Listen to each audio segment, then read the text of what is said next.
Howdy, this is Lee with 82 Gaming 12.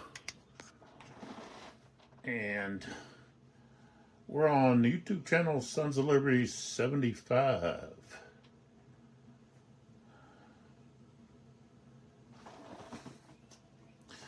We're picking up with the Russian turn 640.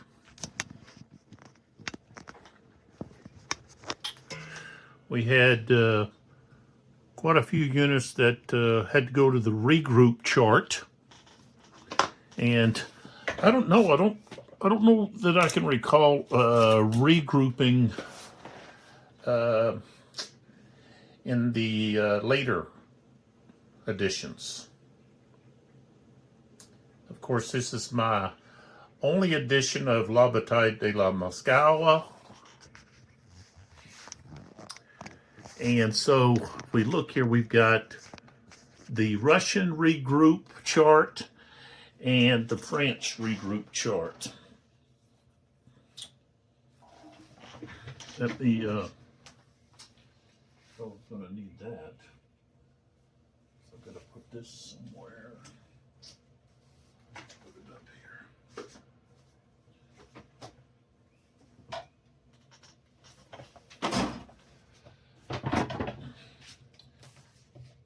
So with the regrouping, each army has a regrouping chart.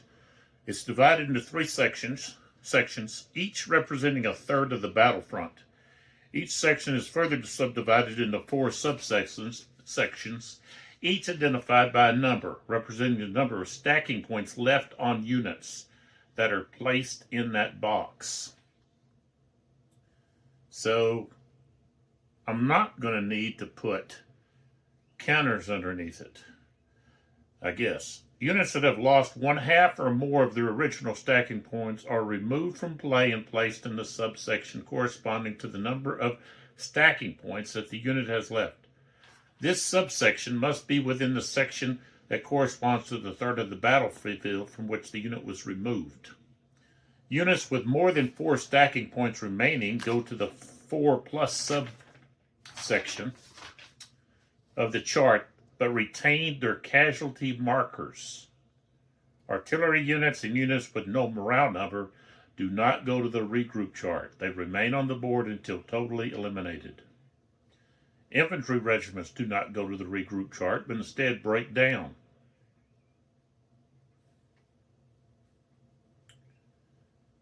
Units surrounded by enemy units or their zones of control are not removed until a path is free for them to retreat or regroup.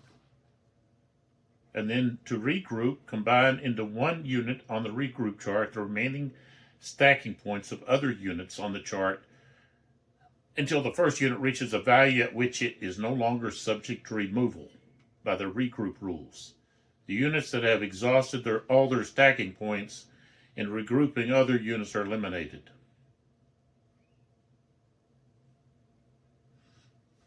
The unit to be regrouped and the units supplying the stacking points for regrouping must be within the same section, but not necessarily the same subsection. During the rally phase, the regroup unit is placed on the board at least 15 hexes away from the closest enemy unit. The hex that the unit appears in must contain a leader and must be within the third of the battle that corresponds to the section of the chart from which the unit came from.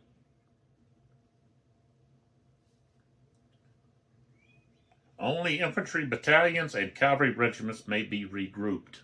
No unit may be used to regroup a unit with a lower morale number. And no unit may be regrouped to a unit with a higher movement factor.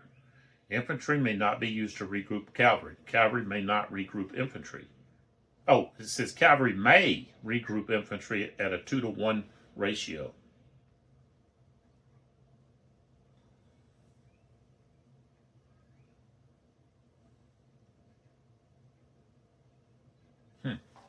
Okay.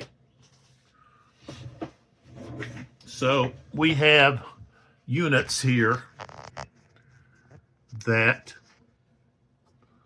So I don't have to keep this under here. I just know that they've got 2 left, is what they have.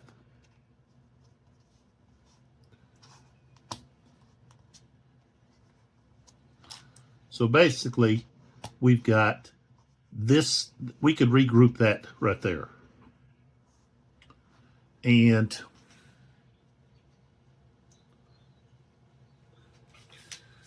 that's done during the rally phase.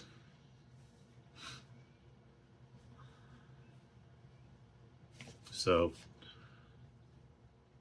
15 units away, 15 hexes away, and must be with a leader. So we'll have to look at that. And then for the French, same thing. I can remove these counters underneath.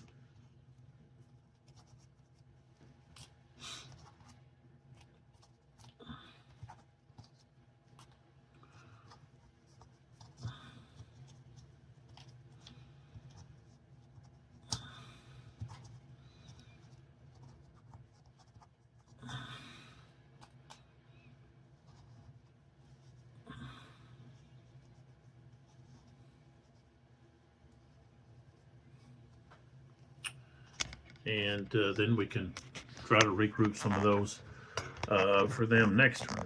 But this turn, we've got these 2 units right here can combine and bring this unit back on the board. And the thing is, they belong, I'm not for sure, I think they belong with, see, what are they? 2G.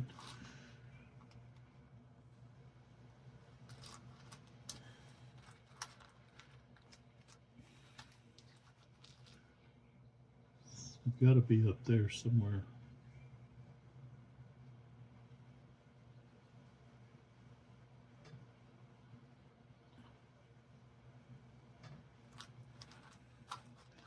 Let's see if I can find them.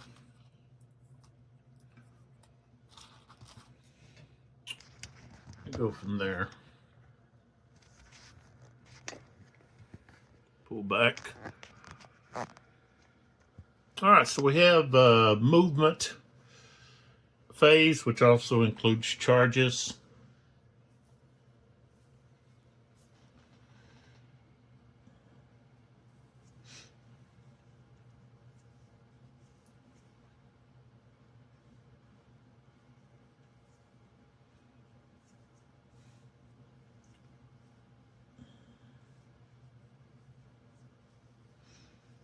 And charges can only be performed against infantry and limbered artillery. Can't perform a charge against other cavalry. You can move over to melee the cavalry, but that's it. See, this leader should be stacked there.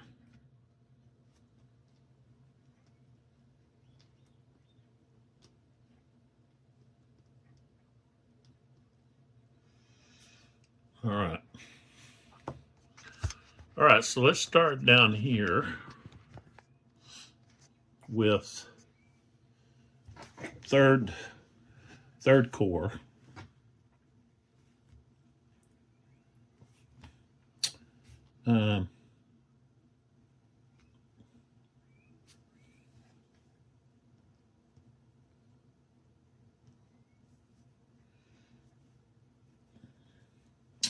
We've got these infantry units. They're going to work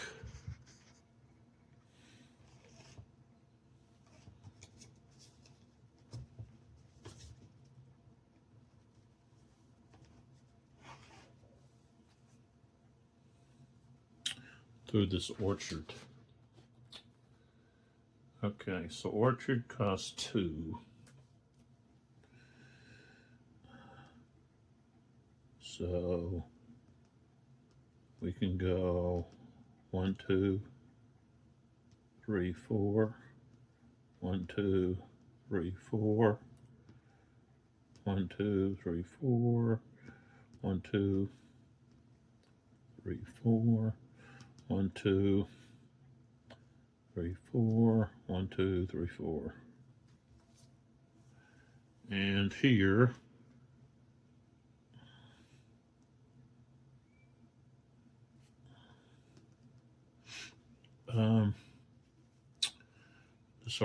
this Karpov Cossacks 1, 2.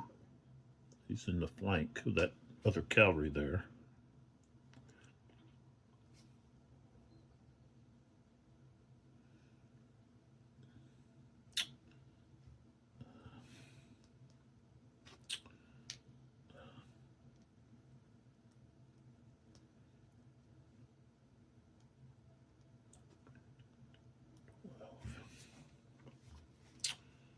Okay, these guys. 1, 2, 3, 4, 5. 1, 2, 3. Yeah, we're gonna go 1, 2, 3. 1, 2, 3, 4, 5.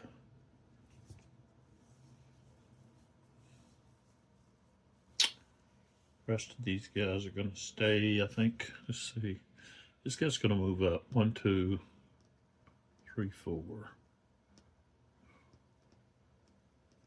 1, 2.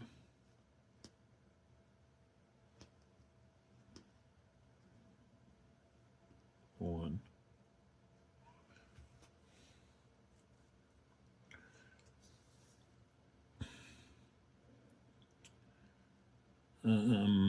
Let's see.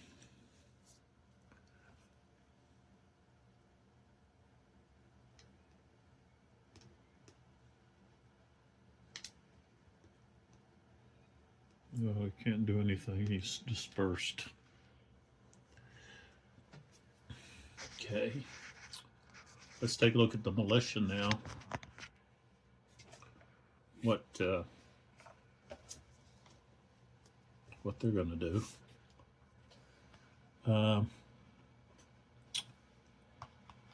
Almost have some of them begin to go up this, protect that road there. And then the other ones, 2, 3. 1, 2, 1, 2.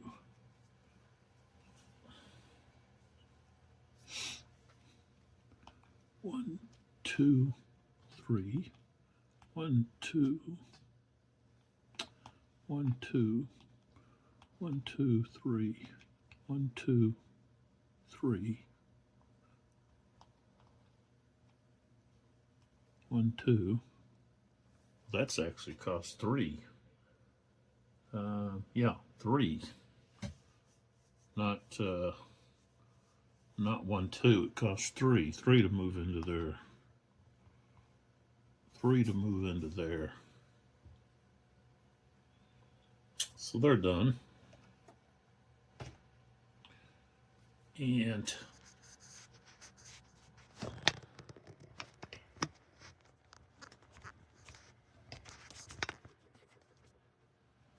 so we move to here. This unit here is a little outnumbered. But he's going to turn like so.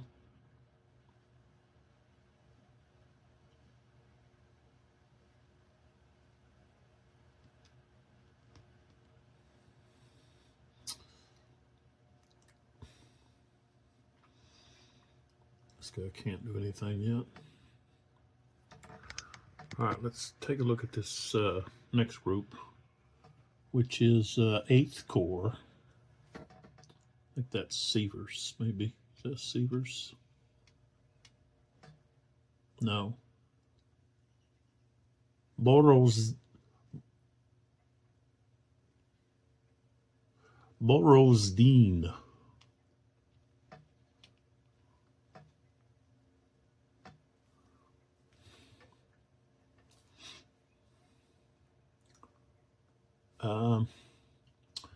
This artillery unit is vulnerable. So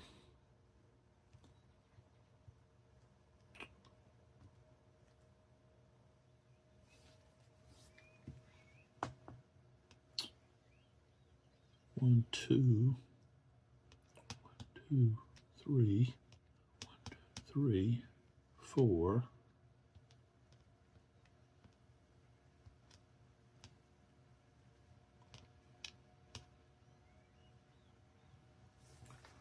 Some of these others. So this is guns here.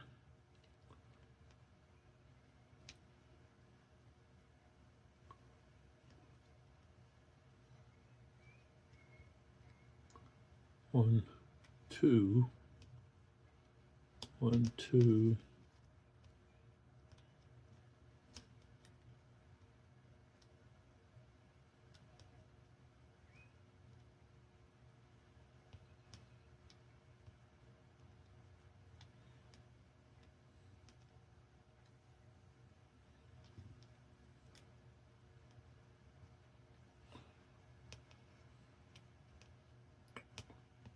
Three, 4, 5.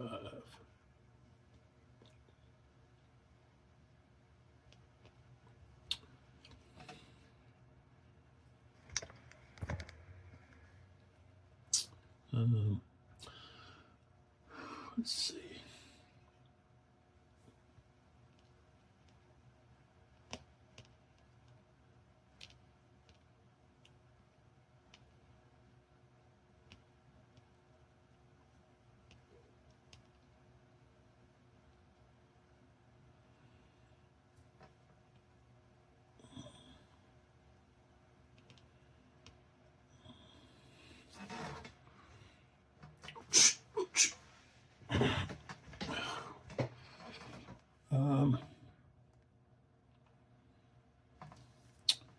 This guy. 1, 2, 3. Moves to there. Now we do these horse artillery units. 1, 2, 3, 4, 5, 6, 7. Flip over. 8, 9, 10.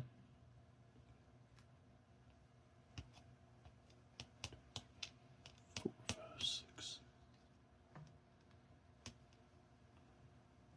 6.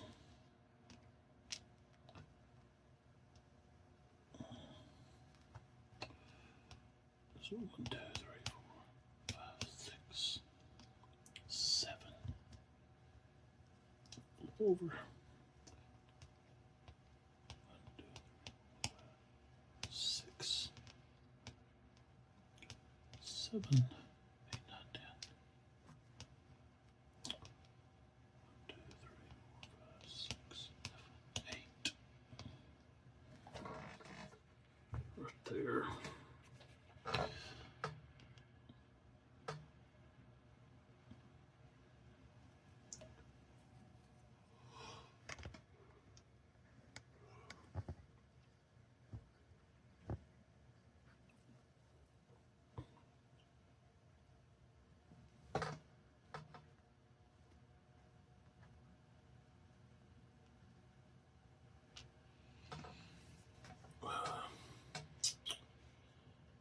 Let's see here.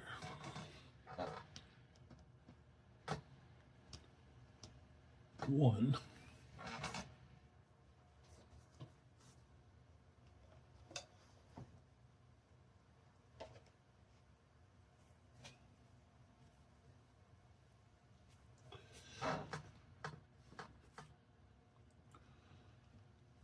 2, 1, 2, 1, 2, 3, 4,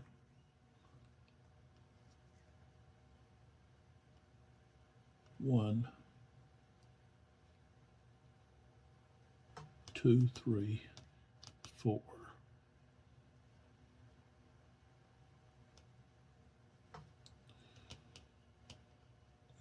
We're going to turn. We're going to turn.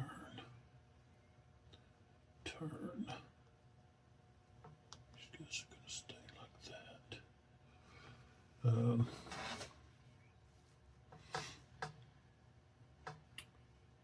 The cavalry, this one here, they go down that slope, down, costs 3. So 3, 4, 5,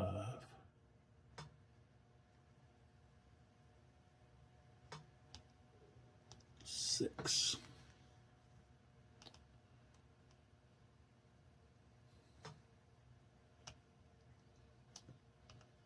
One. See, going through that village cost 1, 2, 3, 4, 5,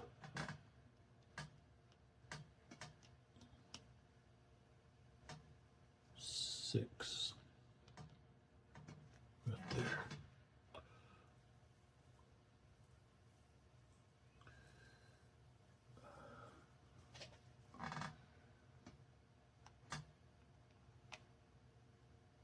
Okay, now these guys.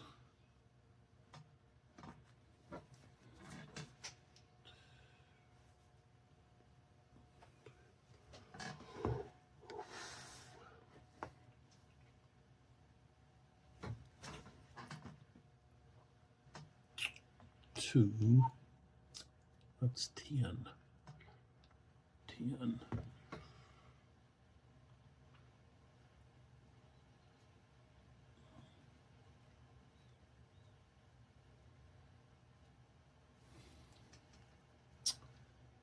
So that go up this separate 1, 2, 3, 4, 5. Come on across there.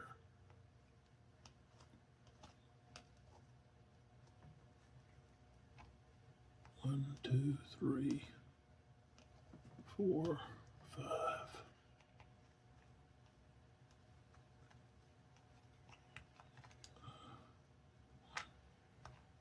Let's see, 1, 2, 3, 4, 5, 6, 7, 8, 9,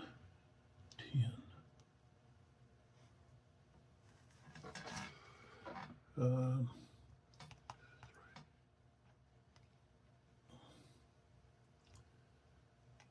Some of these are going this other way. Oops.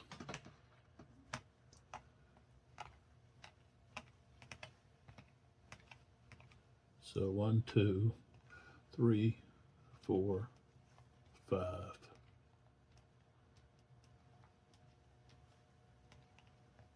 5, 4.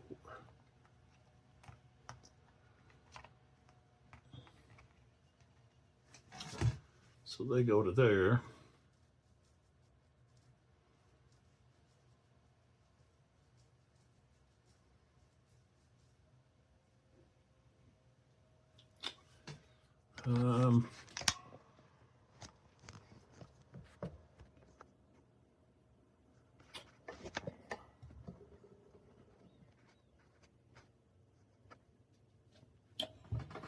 See those cavalry units.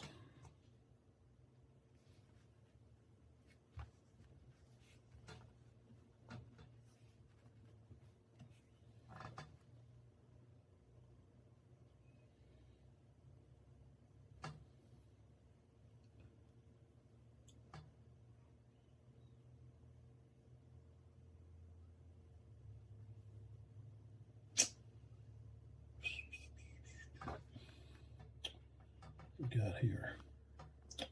That's 12. 2, but he can stack there.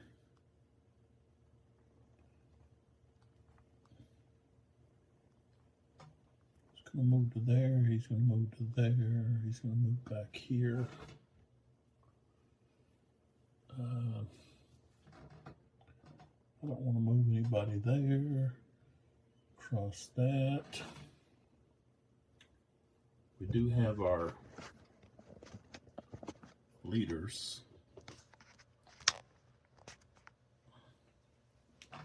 We've got these back here. 1, 2, 3, 4, 5. 2, 3, 4, 5. 1, 2, 3, 4, 5.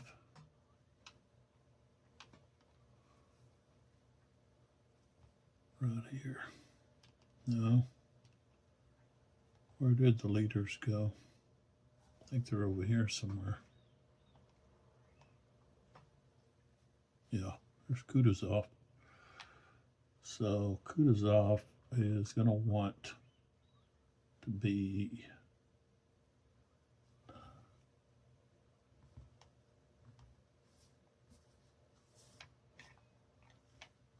stacked with his men. 1, 2, 4, 5, 6, 7. That's where Kutuzov's at. Migration. He's going to be with the fleshes.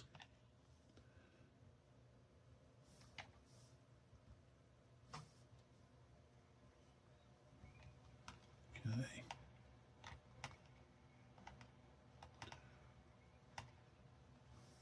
One, 2, 3, 4, 5. Oops. 5, 6, 7, 8, 9, 10.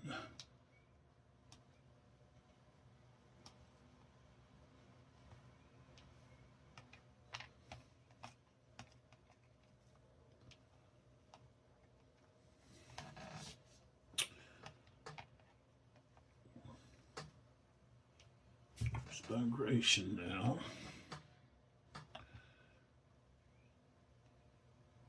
Miladovich. He's an infantry guy. I guess I'll put him at the Great Redoubt. 2, 3, 4, 5, 6, 7, 8, 9, 10.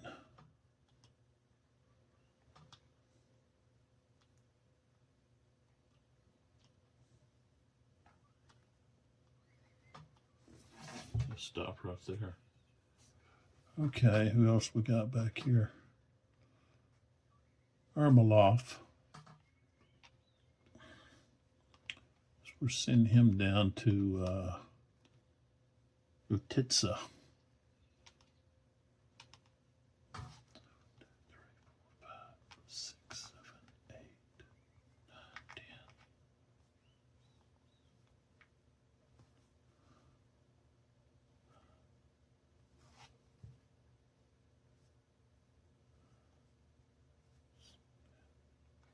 10, 11, 12. Benningson.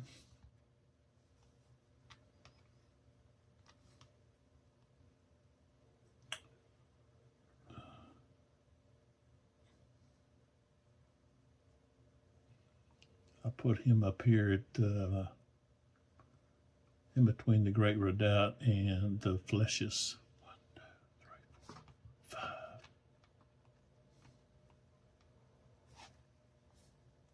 6, 7, 8.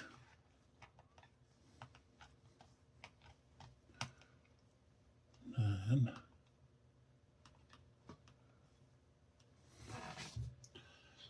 All right.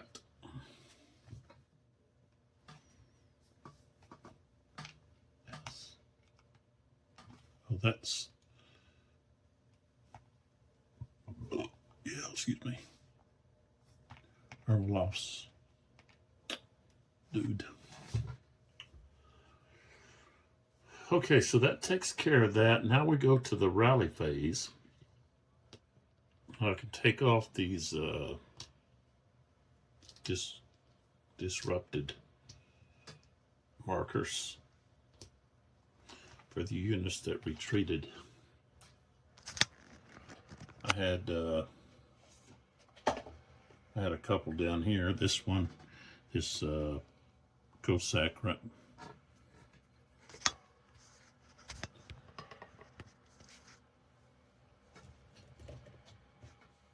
This Cossack, and then this skirmisher there. And I've got a couple of rallies to try to make. We've got this unit here, 16. They passed, so no longer disrupted. But they've lost half, so I got to put them back over here.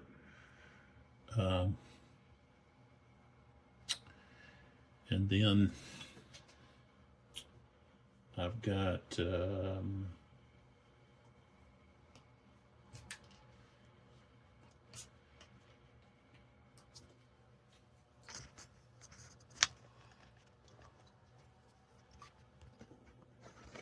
that unit there that's got to attempt to rally.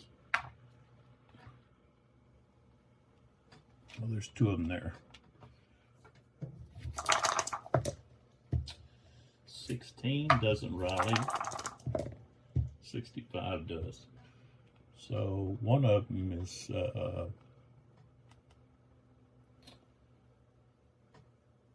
headed off the map.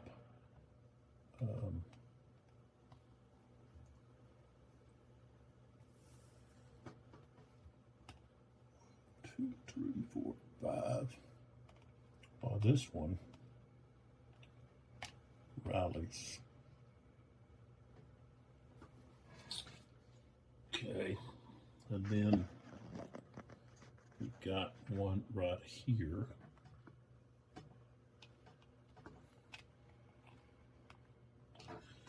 $23, $35.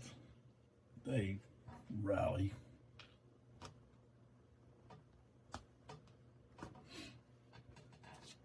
And then we have a regroup. And the regroup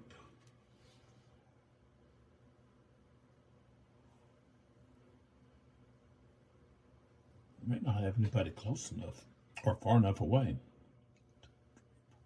6, 7, 8, 9, 10, 11, 12, 13, 14. So no.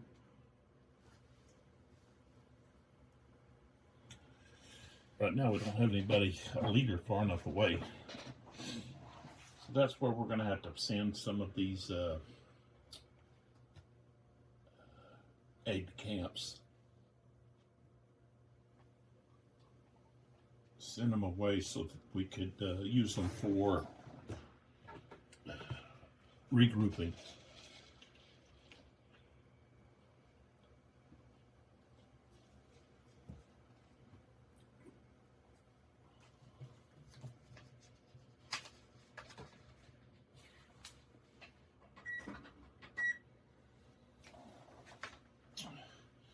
Next, we have defensive fire phase.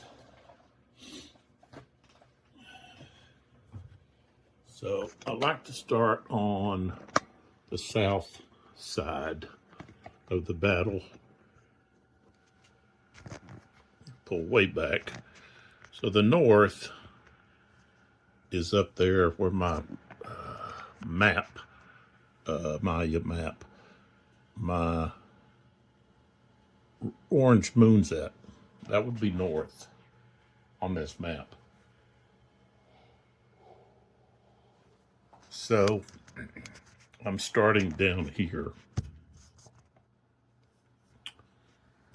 And we'll see if we can get some firefights going here.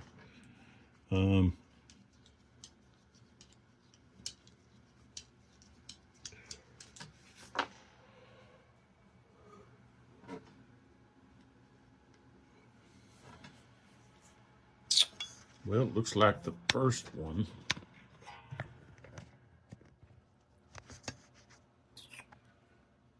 is gonna be defensive fire.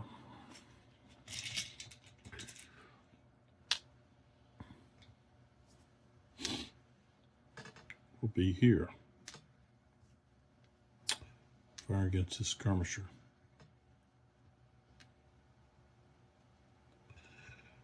They have a fire strength of 7, but they've taken a loss, so now it's 5. They don't have to have a 61. I mean, a 66. Rolled a 46, so no. Okay.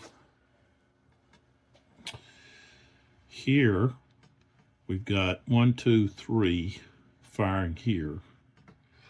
So, he's in woods, that's a 14. So we've got 5, 10, 15. So 1 to 1. 56. Might be a hit.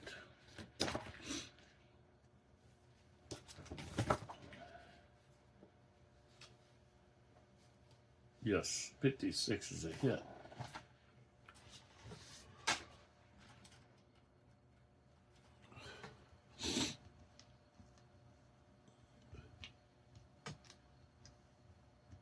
Okay.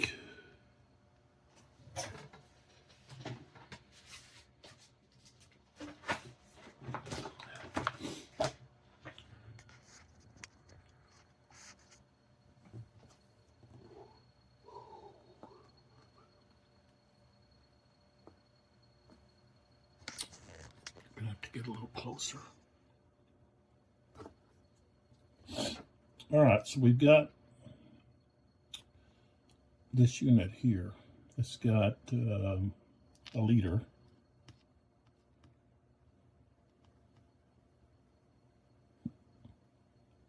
Larbos, boss.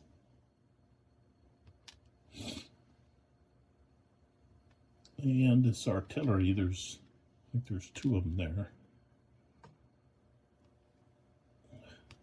They don't have to fire at the same target. So one's going to fire here, the other one's going to fire there.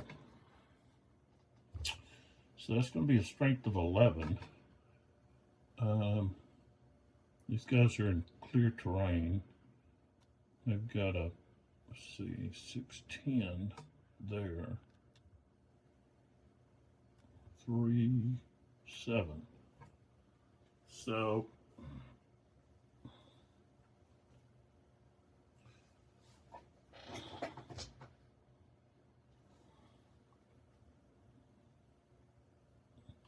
it's going to be a +3.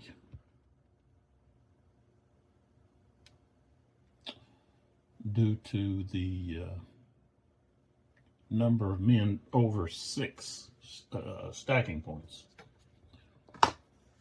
So 11 to 7. Oh, excuse me, 4. So yeah, that's going to be 1.5 to 1 plus, because it's adjacent, that's going to increase the Cambridge.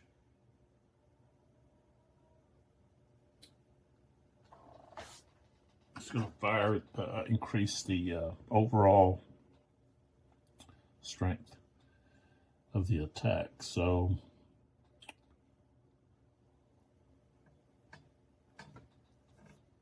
I'm going to have a total of +9. Oh, 65. So what I say, 1.5. So it's going to be 2 losses. So that means this unit here is going to the regroup chart. Okay. And these other 2 guys have to roll for morale. 42 they passed.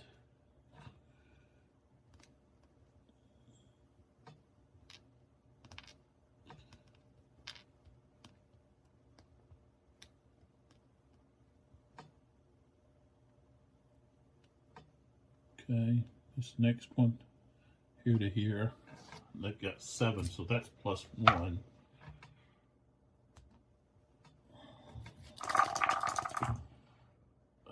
Canisters +6, so a total of +7. 52, 63, 1.5, just 1 hit.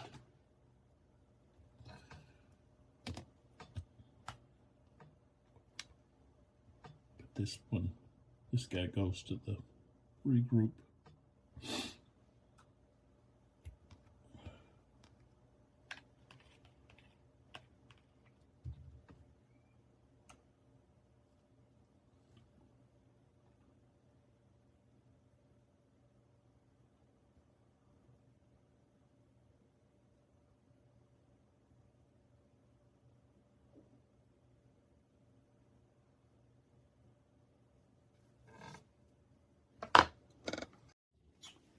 All right, now I didn't add in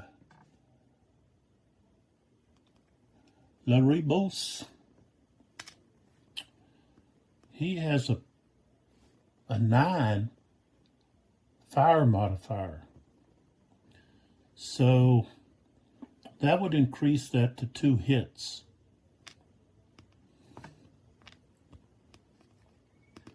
So put that back. This unit there has to take a hit.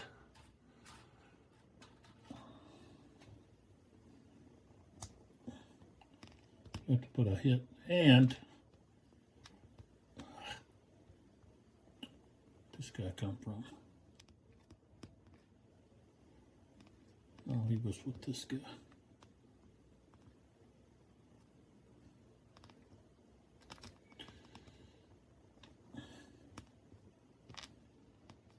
The other thing is I didn't include this here. This could have increased it. But infantry there could have fired with that artillery. But too late for that. Okay.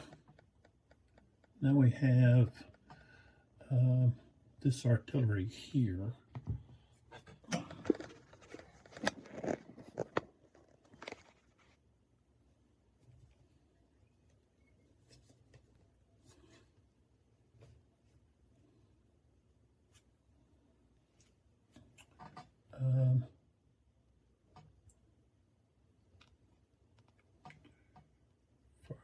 Firing on these guys here.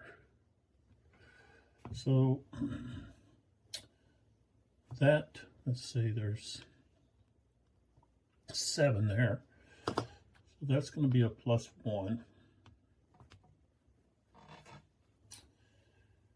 And it's 7 against 7, so that's 1 to 1.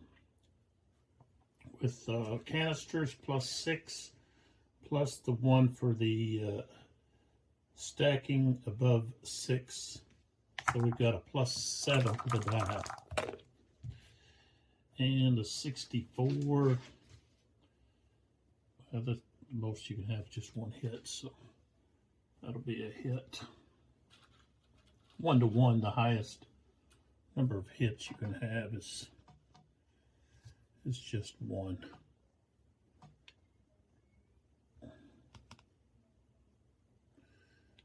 So then we go to that unit being fired on from this unit. And again, that's 8. So that's going to be, let's see, we're going to have +2.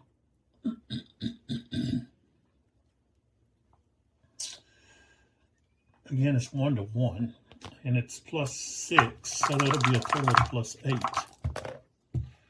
54 for our rolling high. Okay, that's 66 again. That's going to be a hit.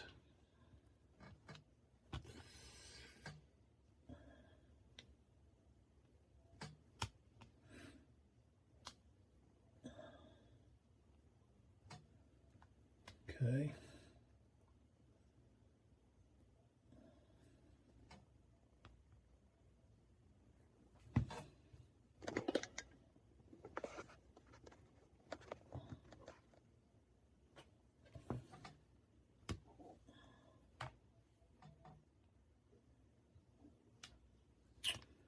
Got that unit firing there, this unit.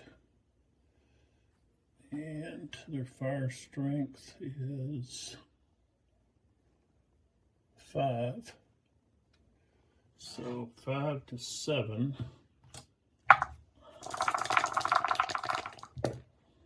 21 is, or a 12 is a miss. And then here, again, fire strength of 5.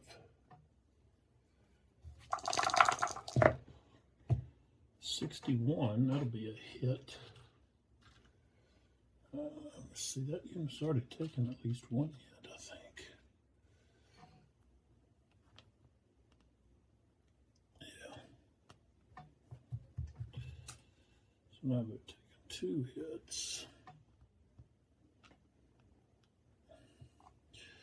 So they've got to check their morale, which is 23. They passed with a 35. Okay.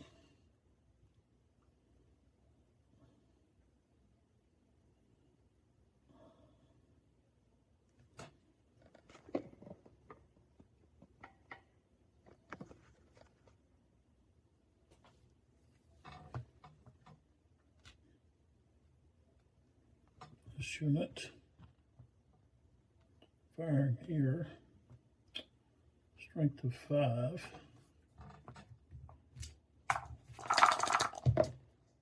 32 is no effect.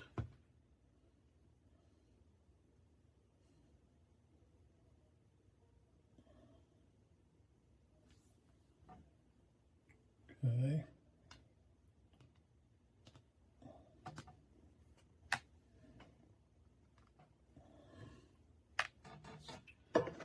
Okay. There we've got 2 skirmishers firing. So that's 12 to 7. It's 1.5, but they have to subtract 6. 42 would be 32.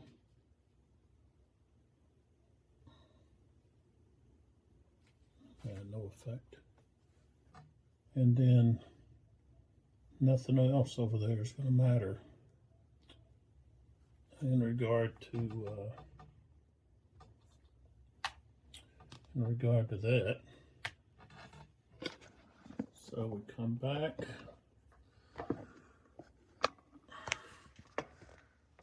to this side.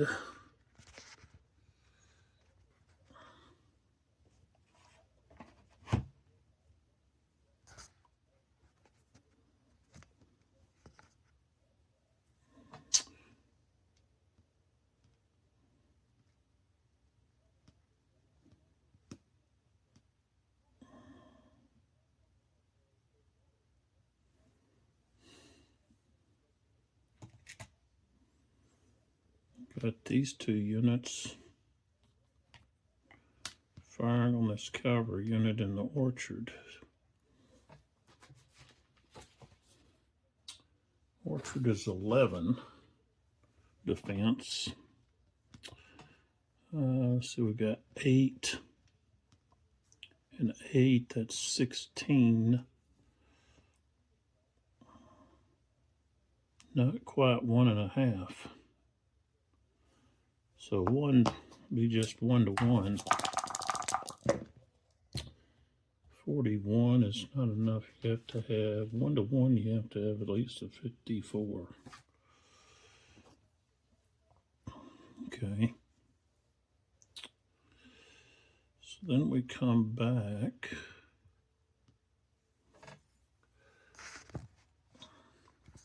to this artillery here.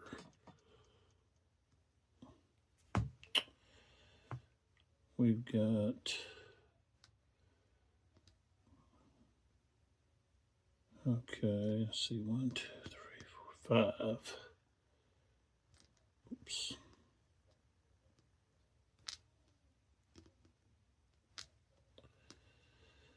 Five, there's going to be 6 and 7, 13.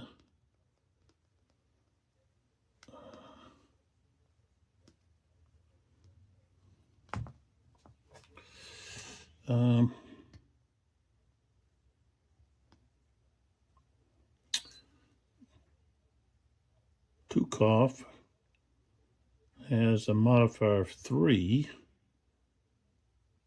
So we'll add these other 2 here. 2, 3, 5. So that's 12 more.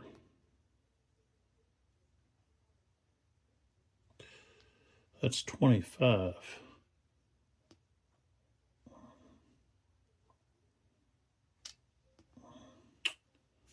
25.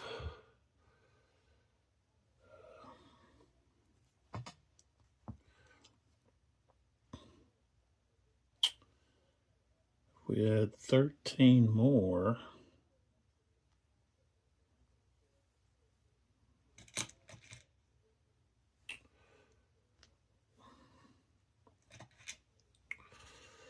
All of these firing together, that would be 38. Okay. Strength of, let's see.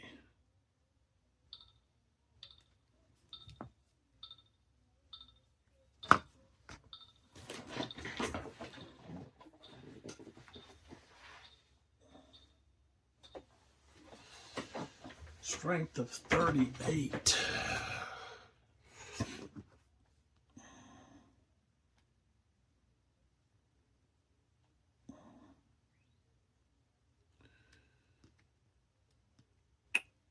So we've got a strength of 5, 6, 7, 8, 9. So that'll be a +3 just for stacking. So we got 38. That's going to be 5-to-1 with a +3 there and a +3 with Tukov. So that'd be a +6. Oh, 65.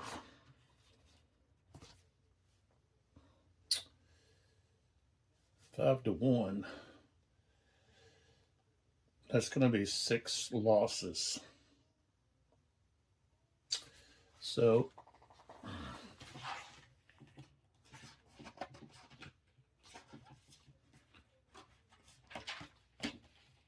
that cavalry unit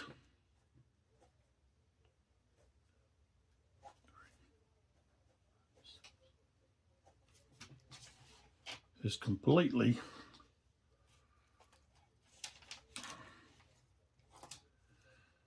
eliminated. This one here.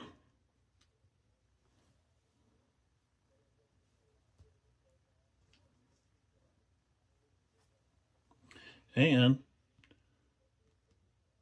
this horse artillery takes a loss. But both of these have to roll for morale.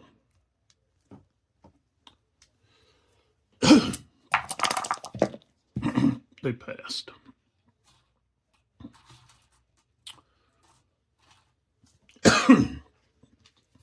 All right.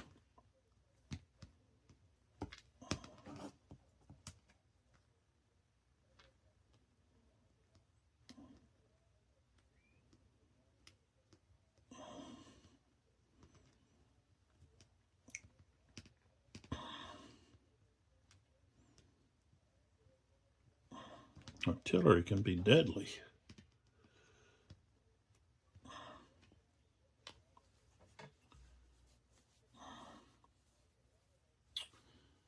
So, okay, now we can move to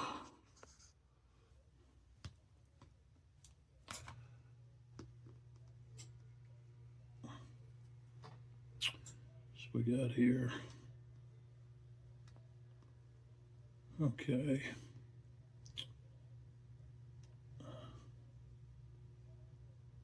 They're both going to fire here.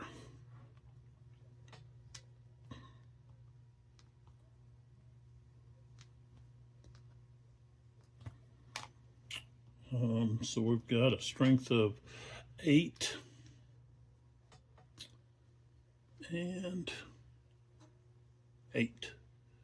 So 16 against 7. So that'll be 2 to 1. And we've got 7, 12 stacking points. Plus 6.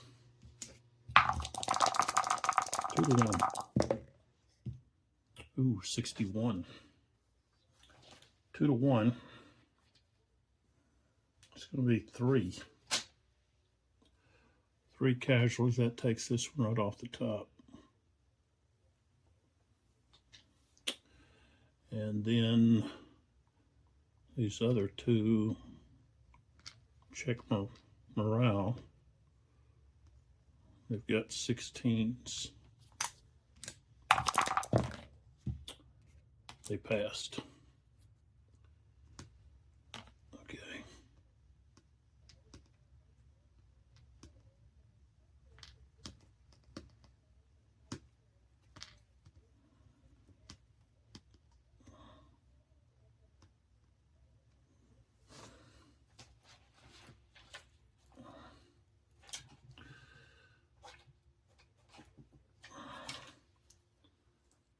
Okay.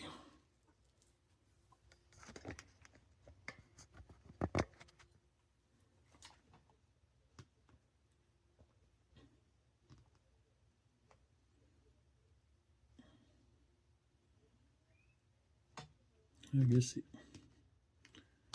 this guy's pointing in the wrong direction.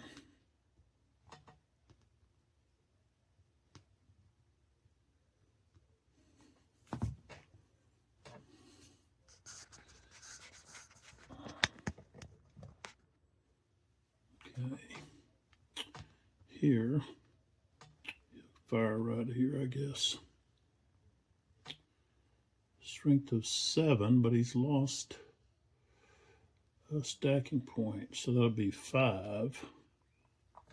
He's got to get a 66. Okay. We have this one firing here. Well, actually, doesn't have to fire there. Fire here. 1 to 1.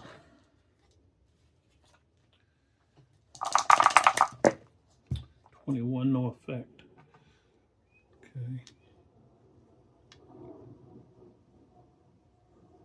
Okay, so we've got a strength of 5 with that unit. And then this unit, 7, but they've lost 1 step. So these 2 guys are going to fire here at this stack.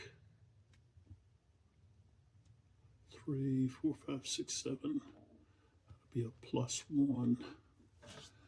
but a minus 6 for firing at artillery. This would be a minus 5.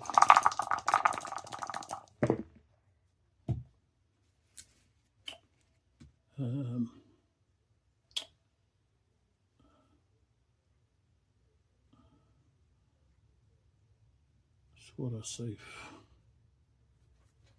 Let's say 5, and that's 12.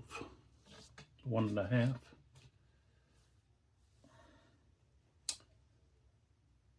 Minus 5. 36. Okay, no effect.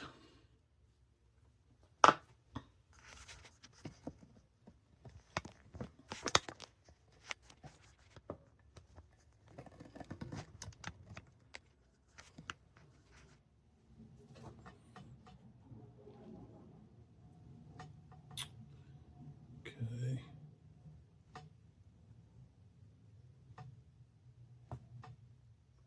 Seven minus 2 is 5.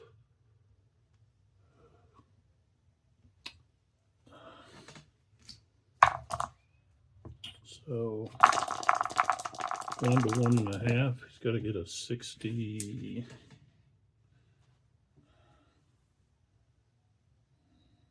He missed.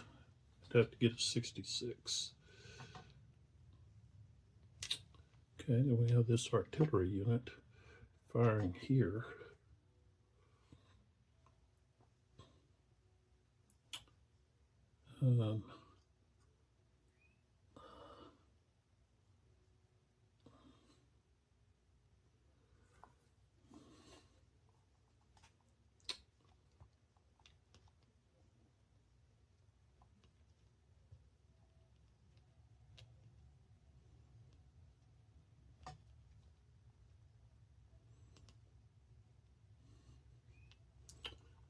That artillery unit and this one back here, and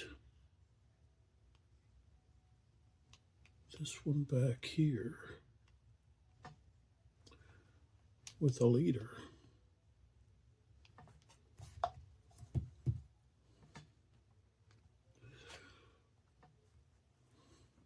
All firing right there together.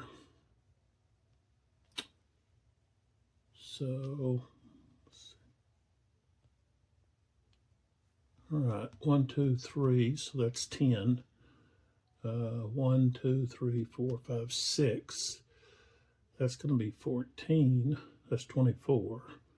And this one back here, 1, 2, 3, 4, 5, 6, 7, 8. That one will be only 4. So we had 24, 28 to 7. That's 4 to 1. And we're going to have a plus 2 here for the leader. And then there's 10 there. So that'll be a plus 4 more. So we got a total of plus 6 at 4 to 1. Oh, they just rolled a 16. Plus 6 is going to be a 26. At 4 to 1, it's just one hit. I had potential for so much more.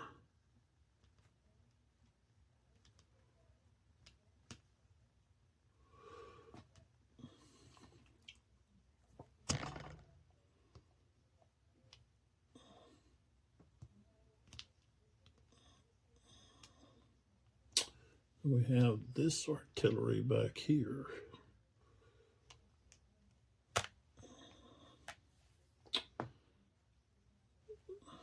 Firing here. And there's 2 of them.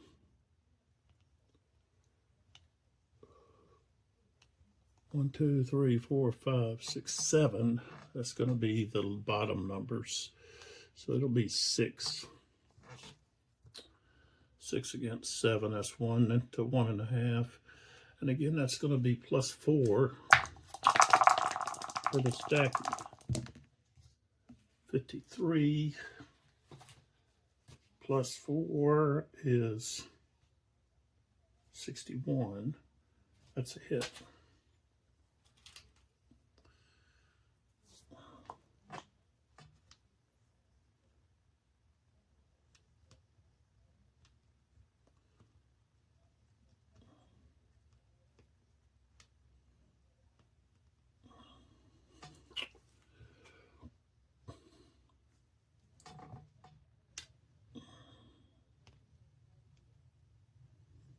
Okay.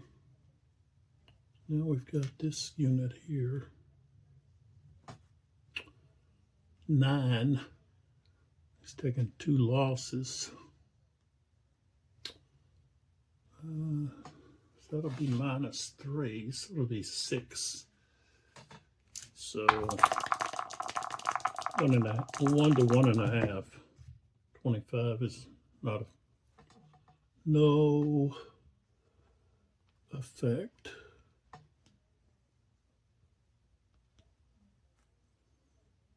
So 8, 2 losses. That'll be -3, so that's 5. 1 to 1.5, 26, no effect. Okay.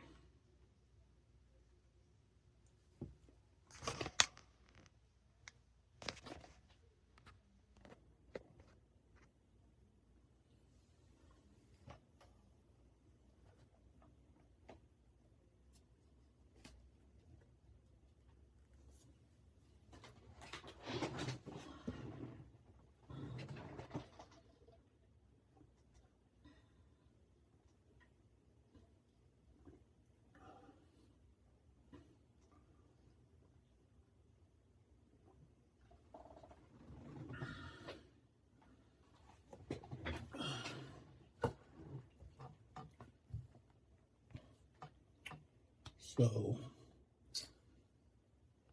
unmounted dragoons firing here. We've got 5 and 6, so that's 11. That's going to be 1.5 to 1. 15 is no effect. Okay.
So,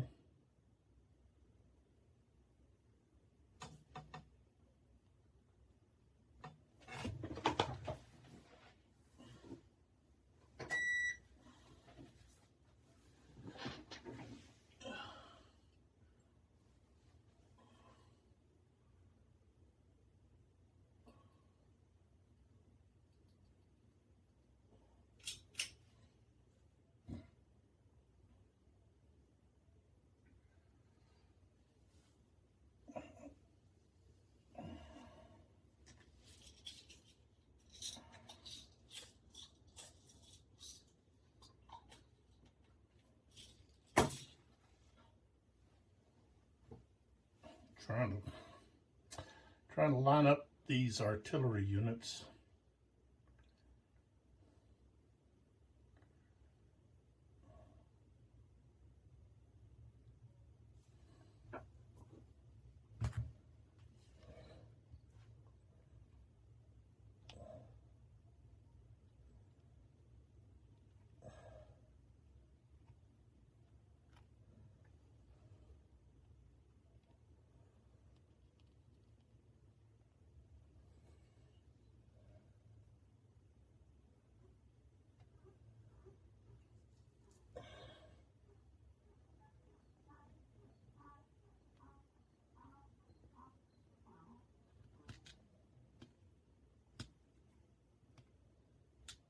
skirmishers there.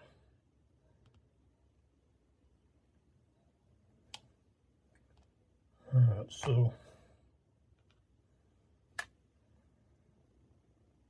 these, let's see, this artillery unit, 1, 2, 3, 4, 5, 6, firing with a strength of 7. That's 1-to-1. -6 for those skirmishers, no effect. Okay.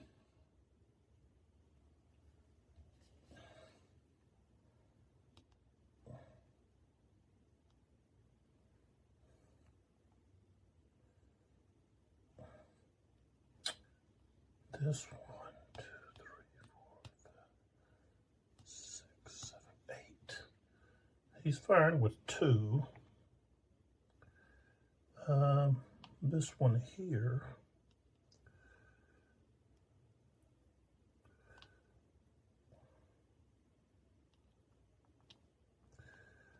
firing with a strength of 7. 6, 7. Actually, be with 4. So now we're at 8. 8.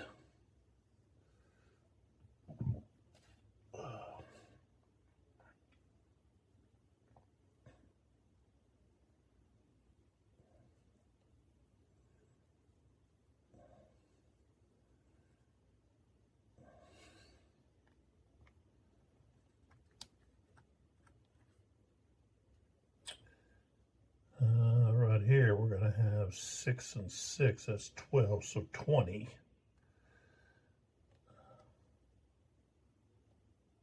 Oh, wait. Okay, I can't go with these guys yet. I'm just doing this one here, right? No, already did that one. We're doing that one, and that one to here. Okay, so that's 20 against 7. So that's 2-to-1, or 2.5-to-1, with -6 because there's skirmishers. Oh, 16 is going to be a mess.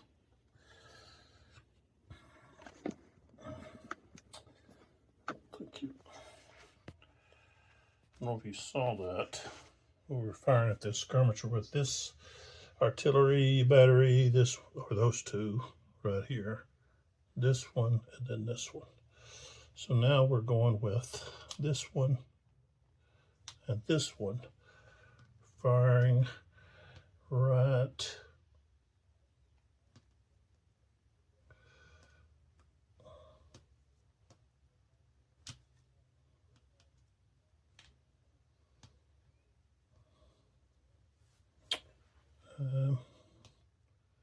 back here.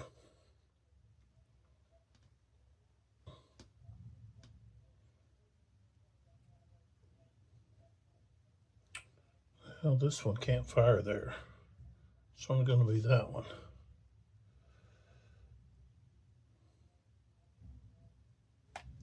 So 1, 2, 3, 4, 5, 6, strength of 5.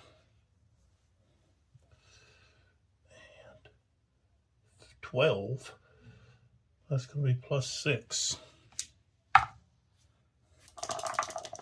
1-to-1, right?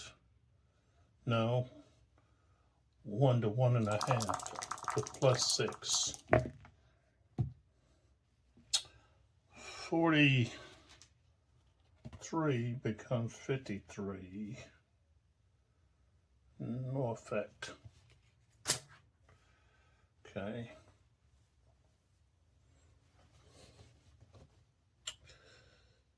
I think that's going to be it. I don't think any of these other artillery units are going to be able to do anything firing over here into these woods. Plus he's got to fire through his own unit there. That won't work. Okay. So now we go to the melee.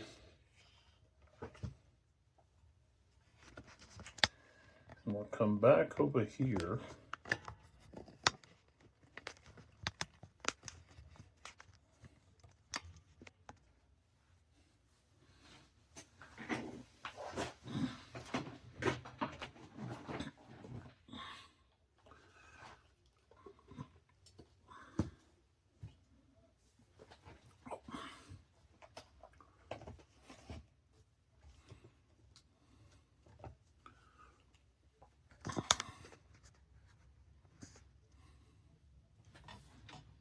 And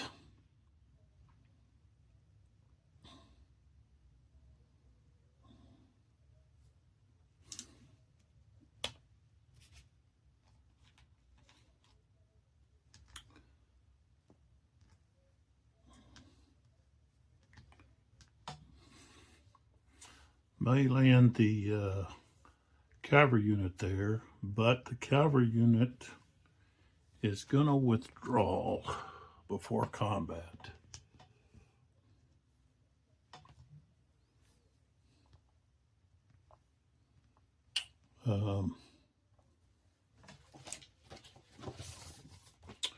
Orchard costs 2. So he withdraws through these guys 2, 3, 4. And then we put this on him as dispersed. And then somebody can move up. We're going to move him up. Okay.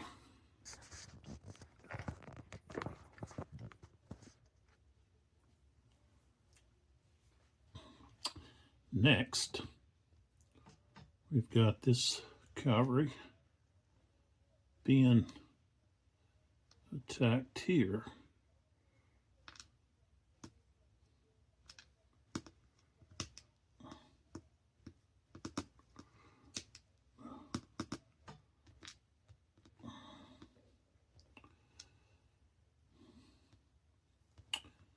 By 2 units. But these 2 units have to roll to see if they're going to fight.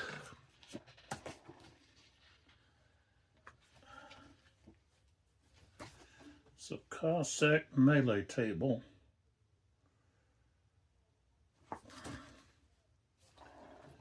Okay. So we've got a total strength of 4 and 5. That's 9.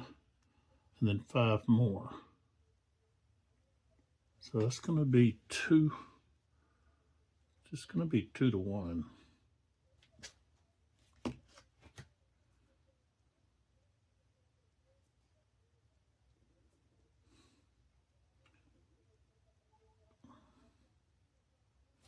guess that's going to be a roll for each stack. I got a 4 and a 5, so they both attack. All right. So now we flip them over to find out what their melee's.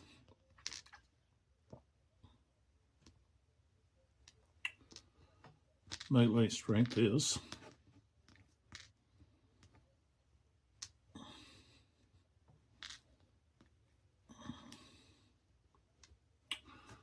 Okay, so we got 9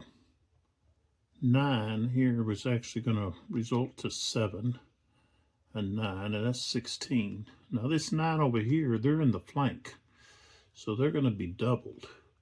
So that's 18. 18 and 9 is 27. That's 7 more, 34. 34 to 14. That's going to be, let's see, 2.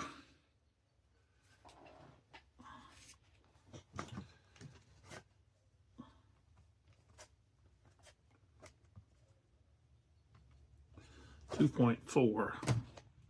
So it's just going to be 2 to 1.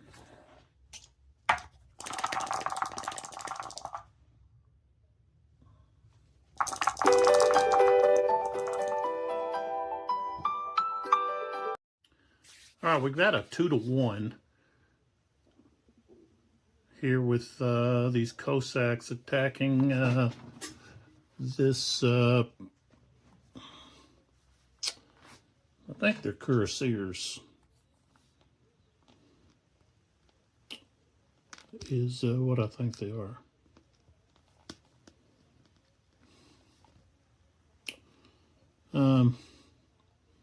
So, okay. So these two were stacked. This unit here with 1 loss is going to go down. Let's see, there was, what, 5? So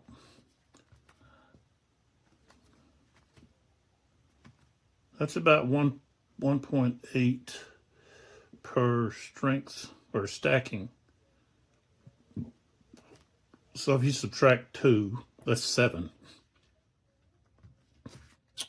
So we've got 7 and 9 is 16. And then we have 9 in the flank here is doubled. So that's 18. We got 34. 34 against 14.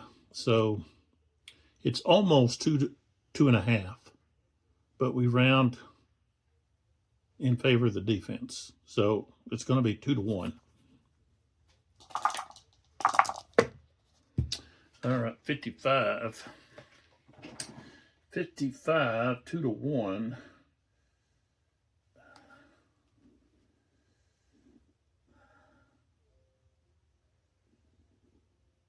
Is 2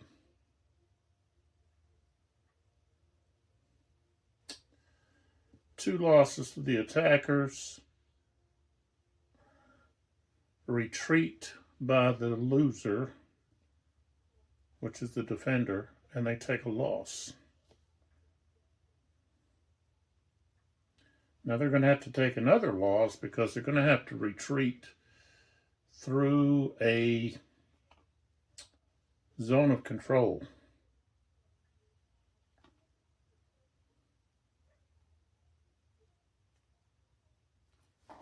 So, or into a zone of control. So they take a loss and end up there and they take another loss before they actually go in there. So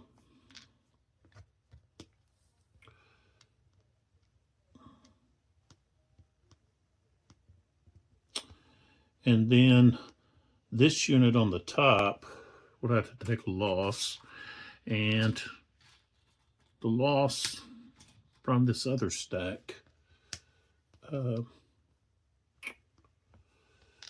and I'm going to move these 2 in. This one and this one. With this one.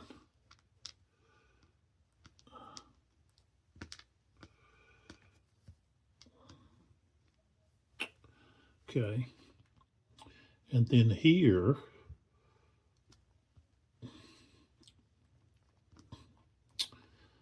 this stack can actually retreat.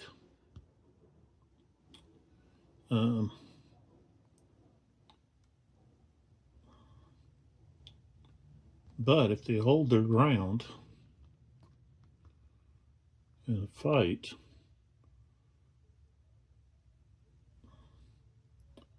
they don't have to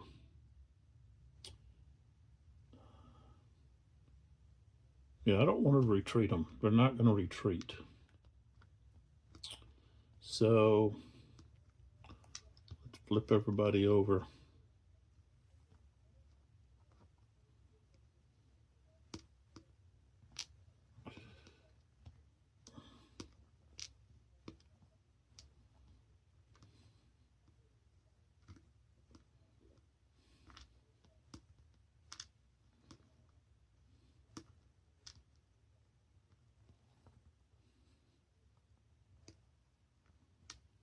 All right, so we're going to have 9 and 8, 17, plus 9 more is 26 against 25. So it's going to be 1 to 1. 45, 1 to 1. They both take a loss.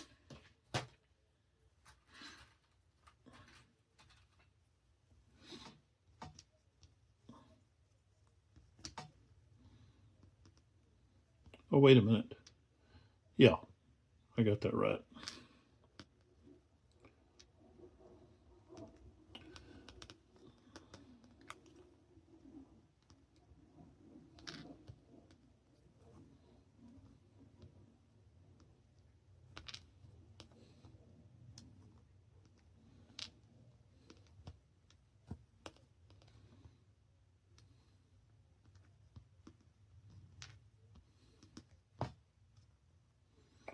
Okay.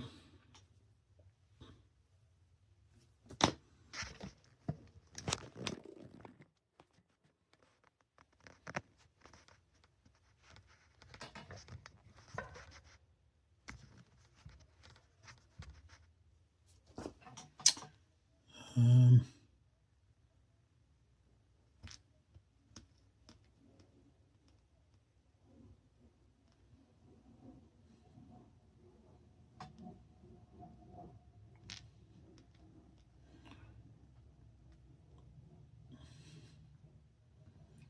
okay. So he's going to attack this unit here. So that's going to be 7 against 5. That's 1 to 1.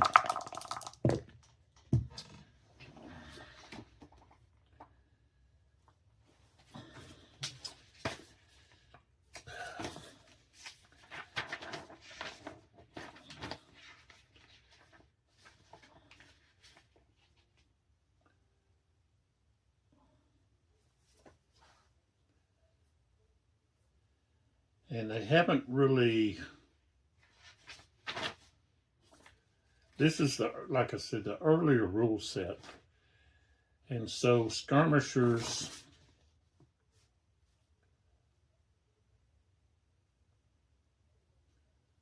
have the option of retreating before combat.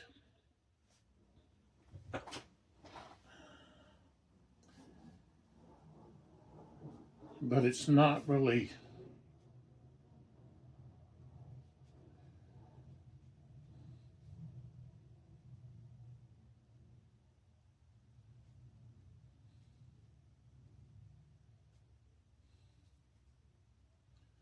it's not really restricted from being involved in melee. If they retreat before combat, they have to be marked as dispersed.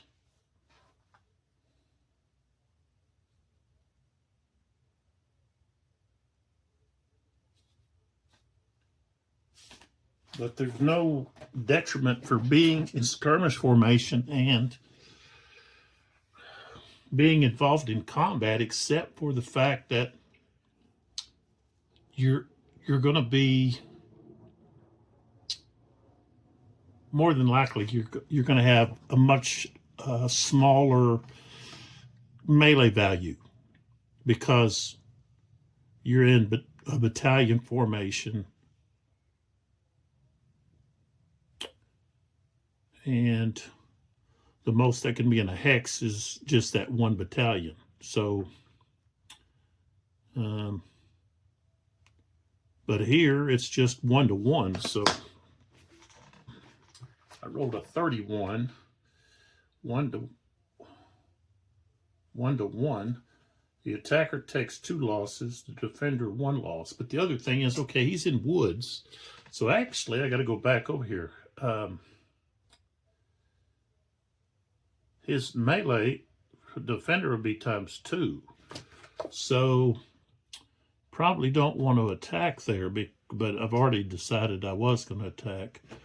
So that's going to be 7 against 10. So that's going to be 1 to 1.5. 31, and it's going to be a loss for the attacker only. So with that, he takes 2 losses. This unit's going to the regroup.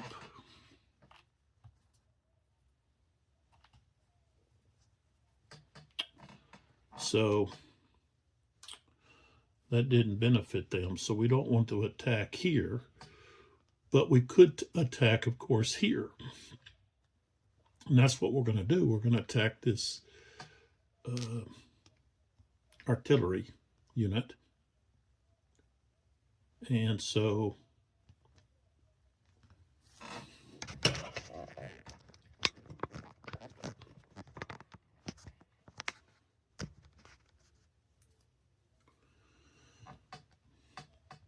we're going to have these attacking that artillery unit.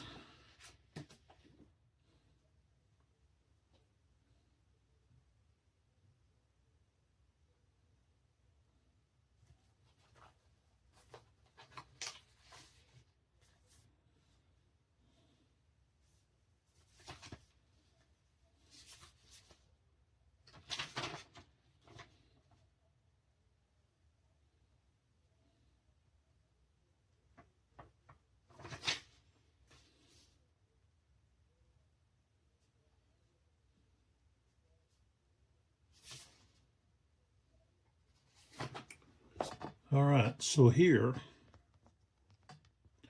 let's flip this guy over. He's got 9.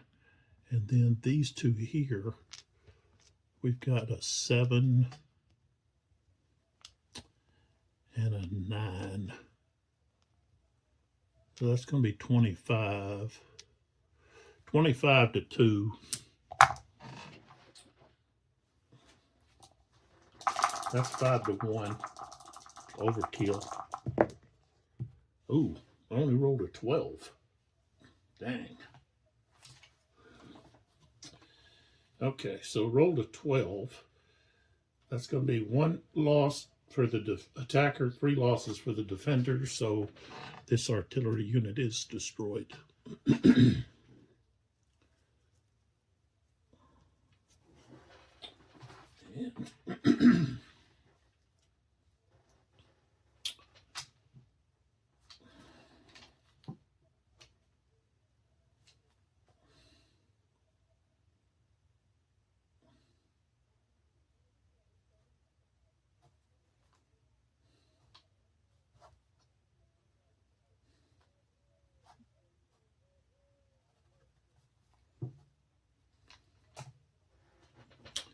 And they've got to take 1 loss somewhere.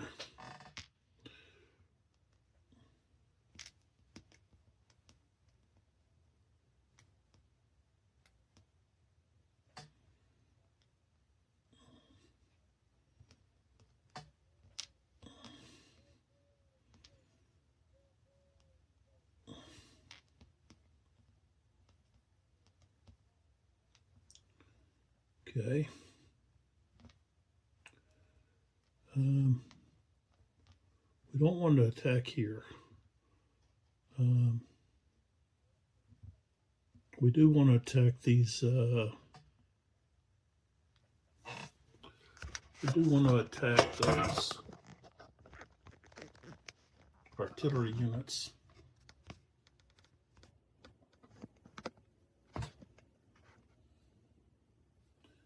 So we've got that unit attacking here.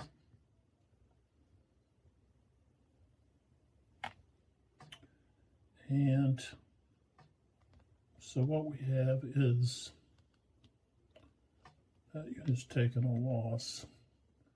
So we're going to have a strength of 6, and 7 is 13. They're going to have 1, and the other side's 5, so 6. So that's going to be 2 to 1.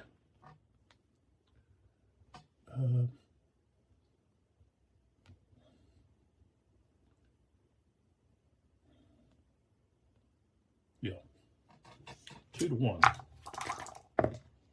Ooh, 61. 61, 2 to 1. The East take a loss, and the defender has to retreat. So these guns are going to be destroyed. They're going to be captured.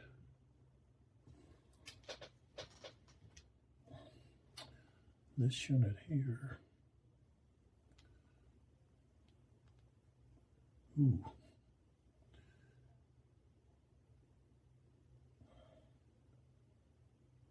If they move back, they really can't retreat there. They could retreat to here. No, they can't retreat there either.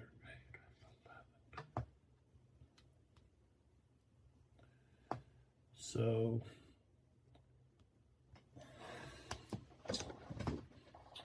I think they're going to cause that unit to rout. They're going to back up. They're going to have to be forced to retreat. Okay.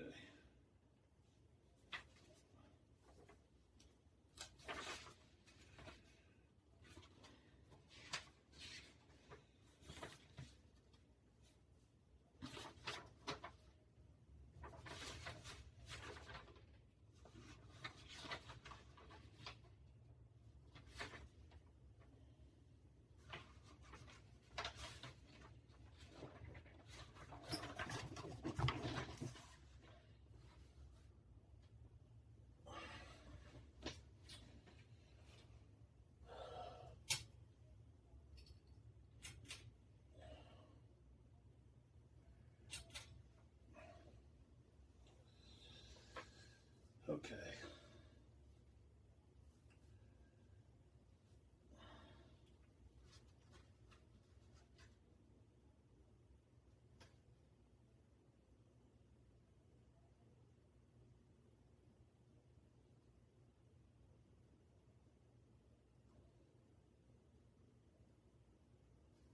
Okay, so if the hex becomes overstacked, all units in that hex route automatically.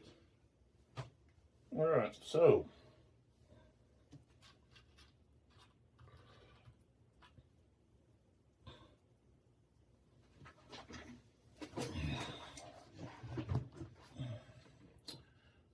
right there with Davu, they're going to cause Davu and this stack to rout. Well, Davu doesn't actually have to go with them, but okay, so 1, downslope 2, cross that river 3, 4, 5. And this unit here, 1, 2, 3, 4, 5, 6, 7.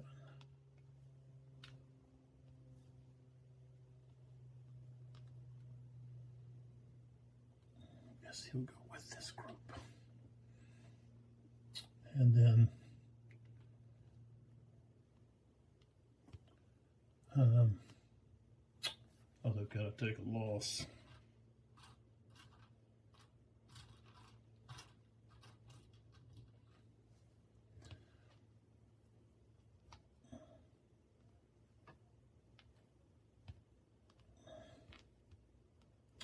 Well, no, it wouldn't be that one's taking the loss. It'd be the front one. This one. And then it would regroup because that's its second loss.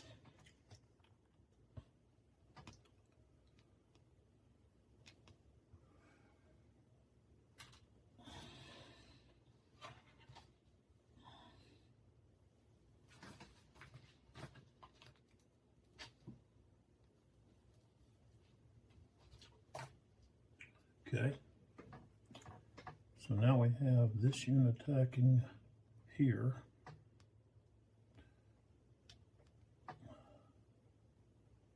They've got a strength of 7 plus 1 is 8. These guys will have 7 plus 9, 16. That's 2 to 1. 26. 2 to 1. 2 losses for the attacker, 1 for the defender. So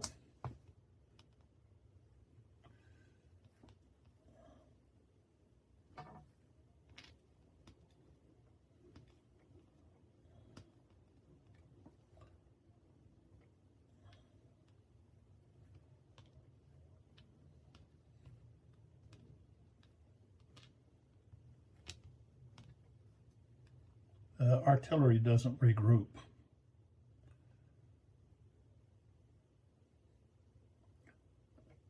All right, so this unit takes 2 losses and it goes to the regroup.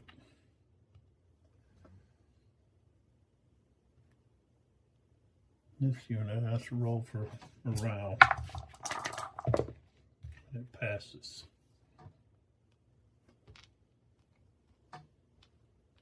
Okay.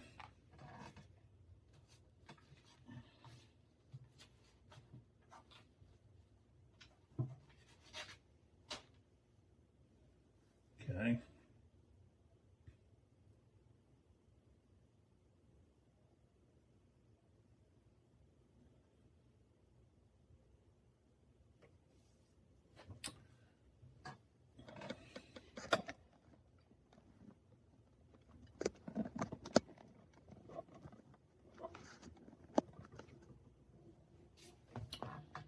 So we've got those 2 guys.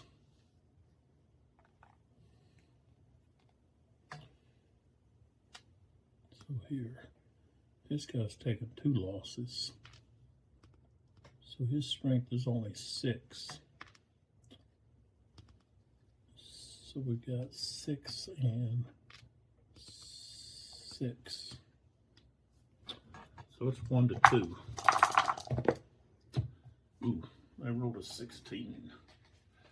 16 at 1 to 2.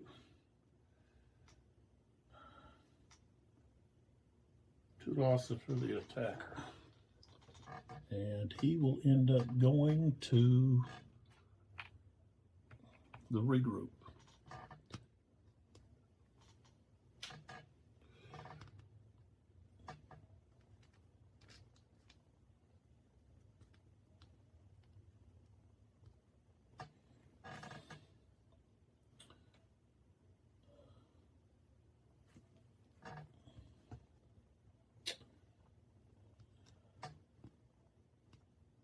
Then here, we've got 2 losses, so he's down to 5 strength. This guy has 6, so it's 1 to 1.5. 66. So that's 1 loss each with the defender retreating.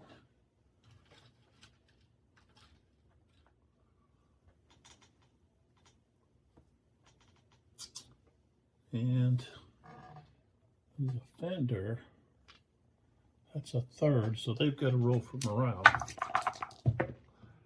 45, they passed. And the attacker, they're going to have to go to the regroup board.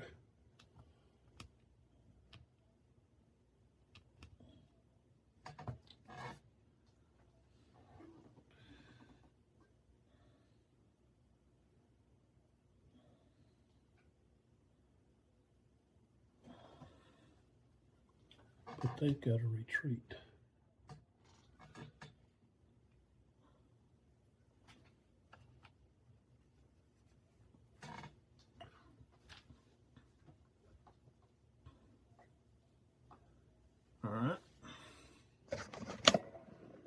we go over to these dragoons.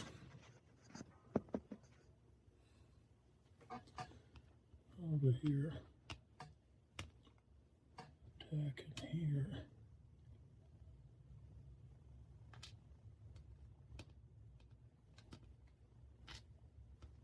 We've got 6 and 6.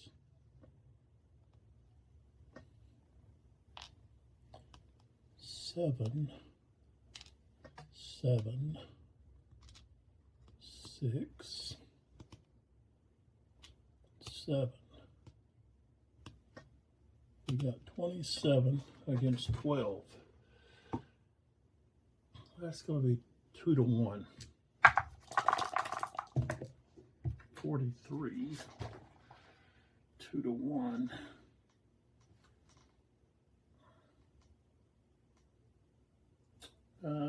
Attacker 1, defender 2.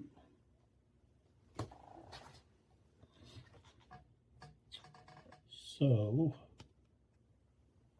put this guy over. This guy here is going to the reform board.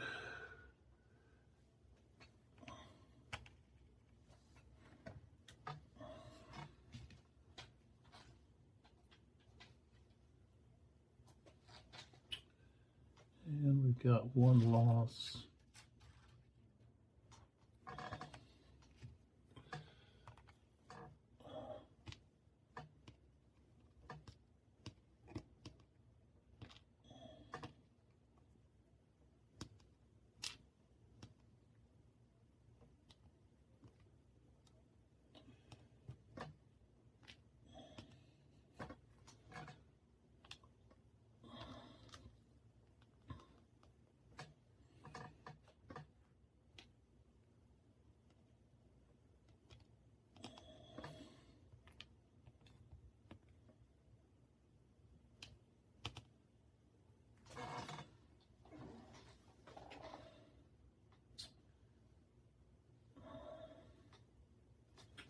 All right.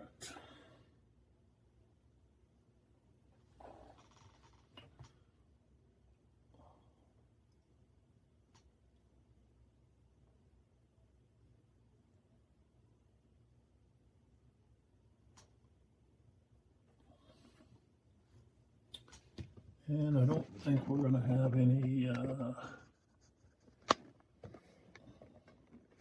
combats with those other units over there. It's those skirmishers.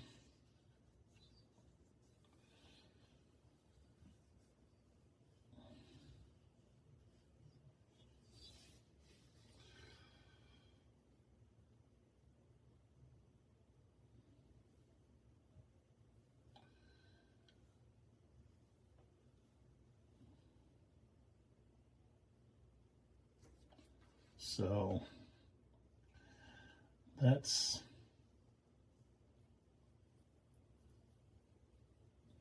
the end of the Russian 640 turn. So we pull back some more. There we go.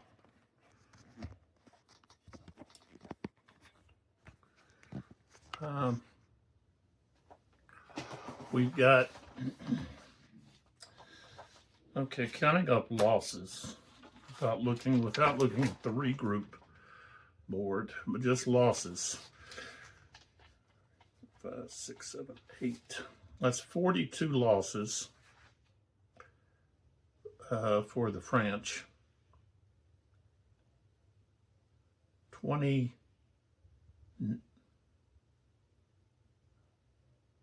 29 for the Russians.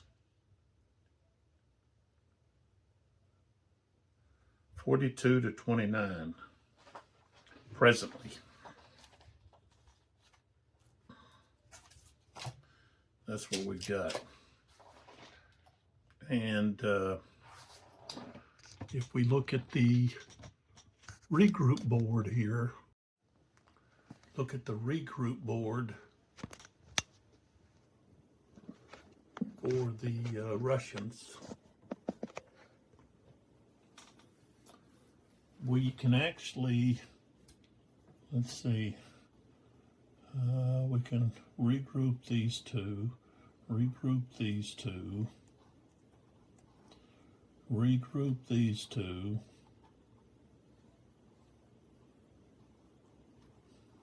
So that's 3 units that can be brought back. And let's see, we could regroup these so that we have that one. So there's 4 units that they can bring back. And then, of course, to do that, I have to get a leader. We can send some aide-de-camps back to regroup some of these units. And then we go over here to the French.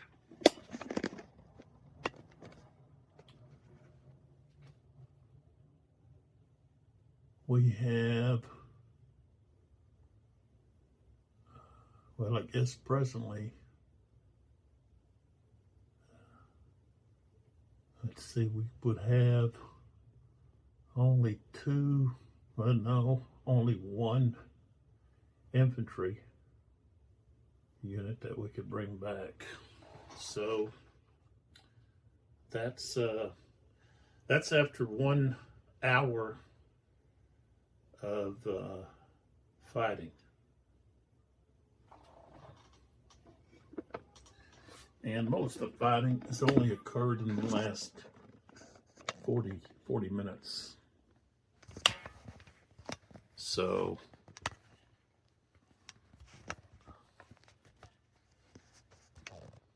not a lot has happened in regard to objectives being taken, but the French haven't had time to maneuver their forces up to be able to do any kind of damage. So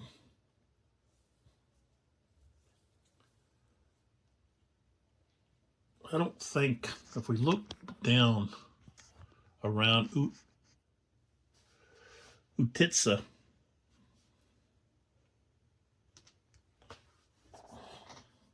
the Russians aren't going to be able to hold that. They're just not going to be able to do it. And then they're going to be relying on this militia to hold, which means the Russians are going to be forced to bring some of their units from the northern part of the battle to the southern part,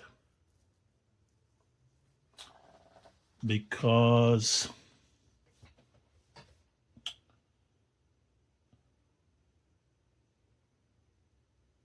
Fifth Corps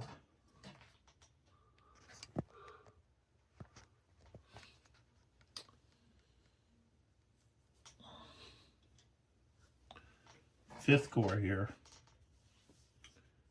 is going to have to begin moving down south to help protect the Russian flank, the left flank. And this is something that the French should have tried to accomplish, was a flanking maneuver. Davout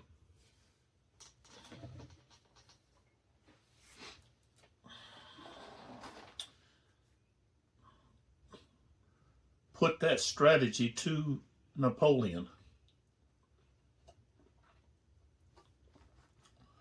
Davout suggested that he could move around the Russian left and outflank them. But Napoleon was concerned that the Russians would just fade away. When they saw that movement, they would begin to pull back. And Napoleon wanted his battle. He thought that a major battle would result in the end of the war.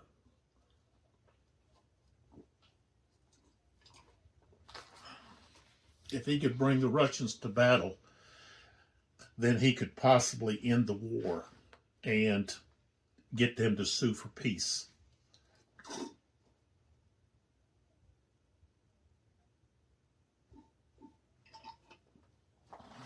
But that didn't happen.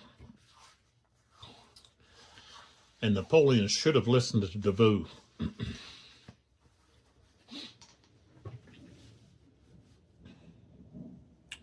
The forces down here where Utitz is at. Let's back up some more. Here, where this red block is. The only cavalry they have are these Cossacks, which, you know, when it came to fighting against, I don't think I added the Cossacks lance bonus. Yeah, I should have added in their lance bonus. I would have gave them, let's see, but you could only use one unit's lance bonus, but there's a 3 and he's in the flank. So I don't know, I think maybe that would have went up to a 6.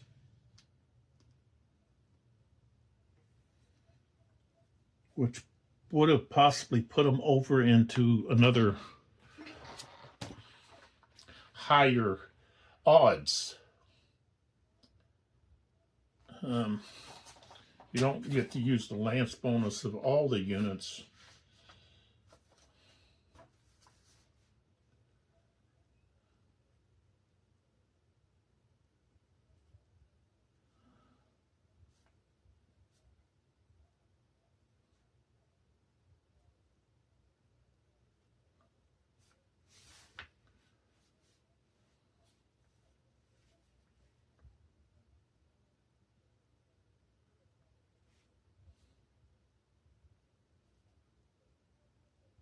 Okay, so the Guard Cossack. Okay, that's not those.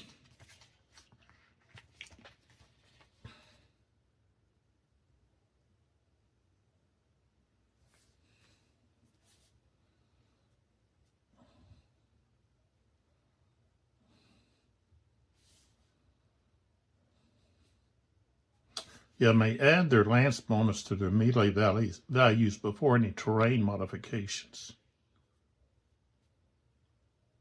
Okay, so only one lancer may do so per hex.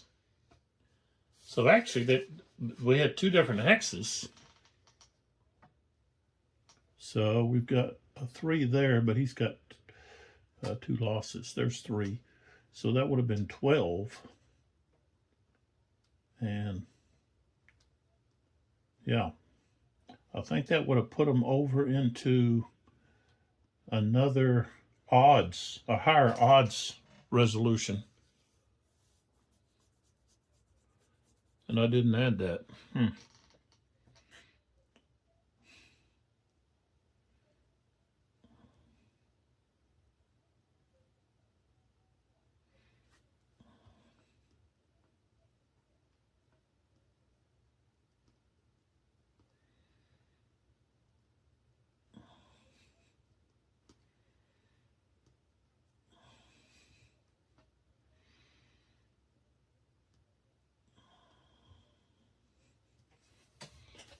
But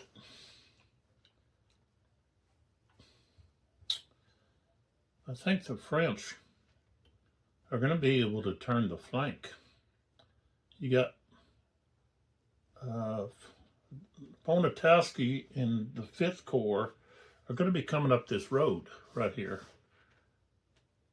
And they're going to be able to crush these units.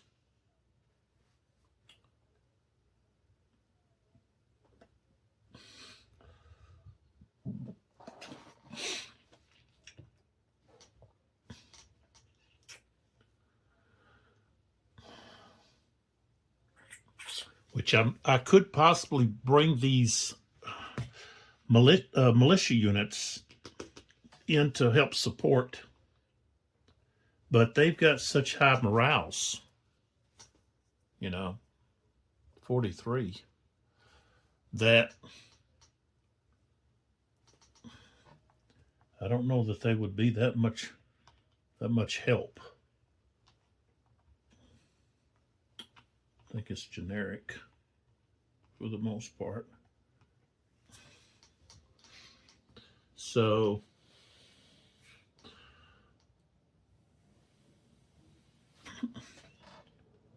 Russia's going to have to move some forces off of the north map.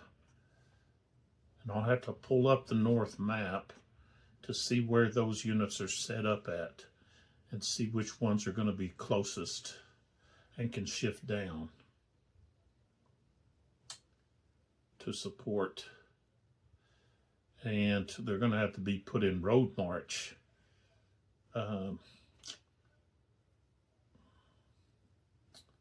So that they can move at a faster pace through terrain to be able to get down here to help.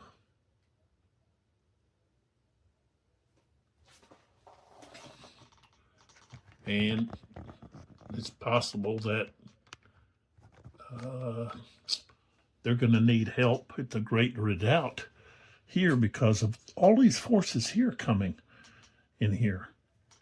And that's where they're wanting to get this artillery up here and try to have a firepower to just blast the French as they rise up out of that river gully and come up onto this higher ground here where they can just get pummeled by the shot canister. They get close enough. So, and if 5th Corps moves south, they've got to have some reserves to fill gaps.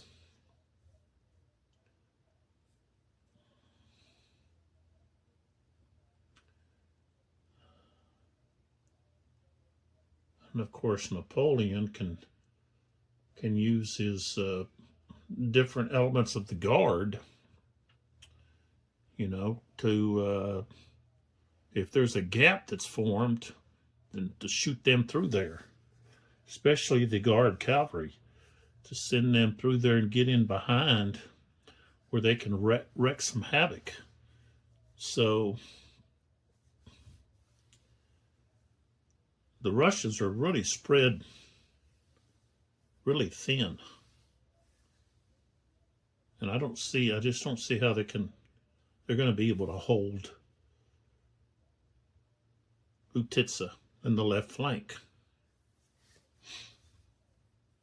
Maybe they give up Utitsa and fall back into the woods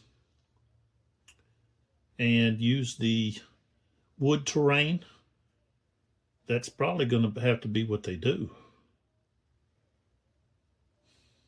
Just give up Utitsa and make the French fight for every hex where they're going to have defensive protection from both fire attack and melee.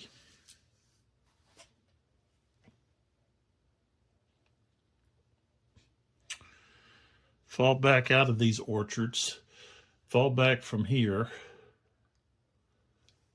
and spread out along here, making sure that you've take away the trail and road hexes,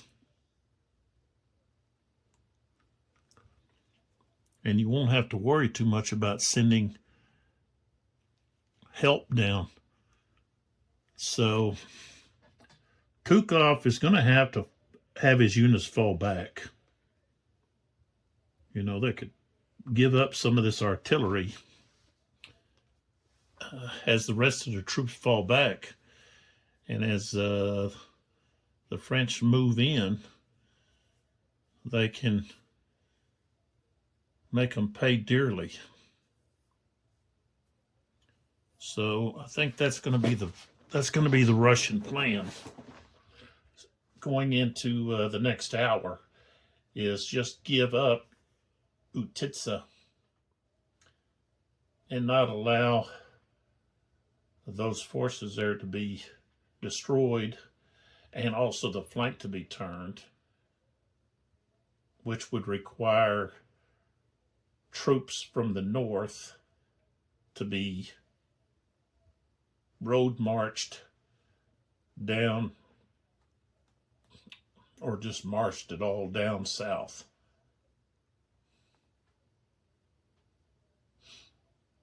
And that's going to really put pressure on Napoleon's forces to try to find another place to break through. It's going to be too costly trying to break through down here if the Russians back off into the woods.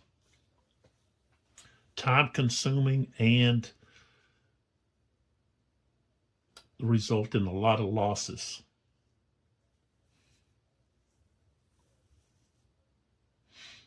So, you know, they could focus on the Great Redoubt, but of course, Russians can supply reinforcements there much quicker than they can at other places. They can also bring in troops close to Borodino, but of course there's that river that's an obstacle that's cutting through there, and is going to be on that north map. That's going to slow units down. Artillery can't cross it. It's +5 for infantry, skirmishers +4, cavalry +5, Cossacks cavalry +7, Cossacks +5. So, but I'm going to have to pull that out and take a look to see. All right, so the next video will be over with the game The Great Redoubt by Yaquinto Publishing Incorporated, and we'll be starting that battle. And I'll be talking about the difference in the scale, but also in the mechanics of the game. Fire, melee, charging, so forth. So that'll be interesting to compare the mechanics and the way things are handled combat-wise,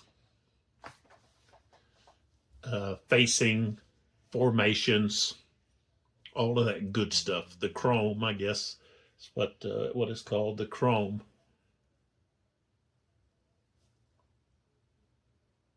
And that's what these comparisons are about.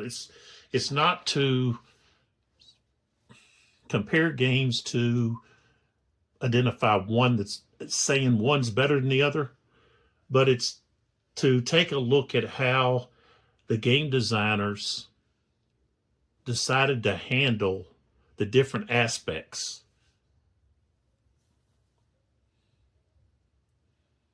When there's special situations that came up, how do they handle that? You know, and we looked at that with the Battle of Monmouth, when I compared the SPI with the GMT and how they handled the inapt command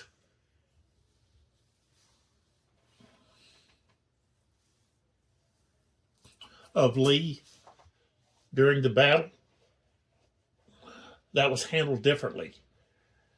So each designer had their own approach in how to handle and try to provide a more historical result to the battle by limiting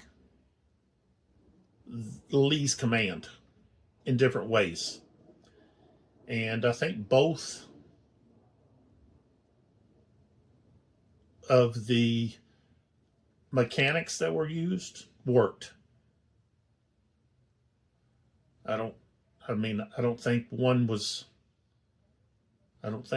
more superior than the other.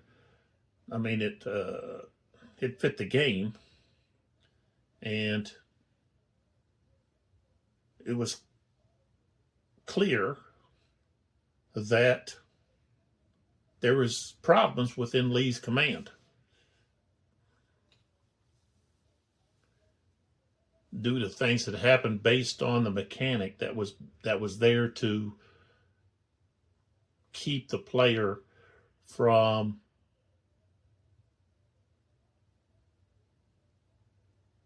having better or more command over the troops than what Lee did in the battle. So you can go back and look at those videos and look to see how the issues or problems that arose due to Lee's lack of command caused problems for the colonial forces. So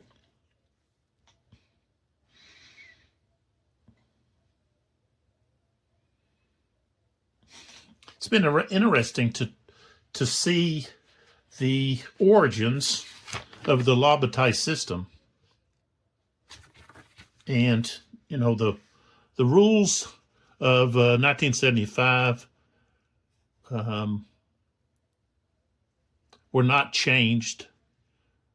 I don't think much at all, except for I think there was this addition of formed units, I think is what it's called, but that has to do with skirmishers, where a battalion, a light battalion, if it was alone in a hex, would automatically be recognized as being in skirmish formation.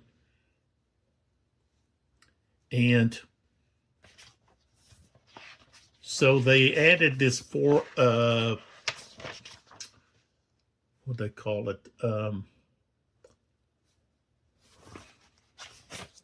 formed, that the unit is formed, which means it's in regular formation, not in skirmish.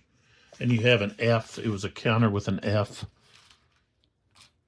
So skirmishers, you did not flip over like what happens in future rules. So yeah, here's an F. It just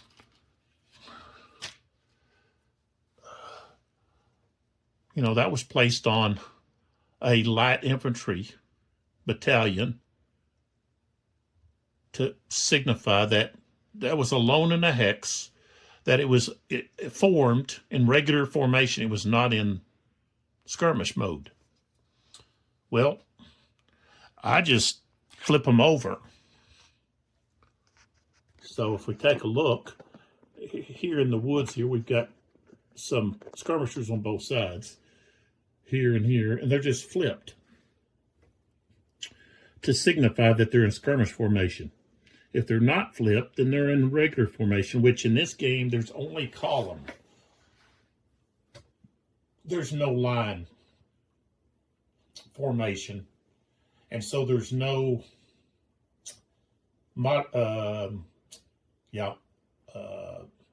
strength modifiers for the different units, like you will in other later editions where if the unit is a grenadier, then the fire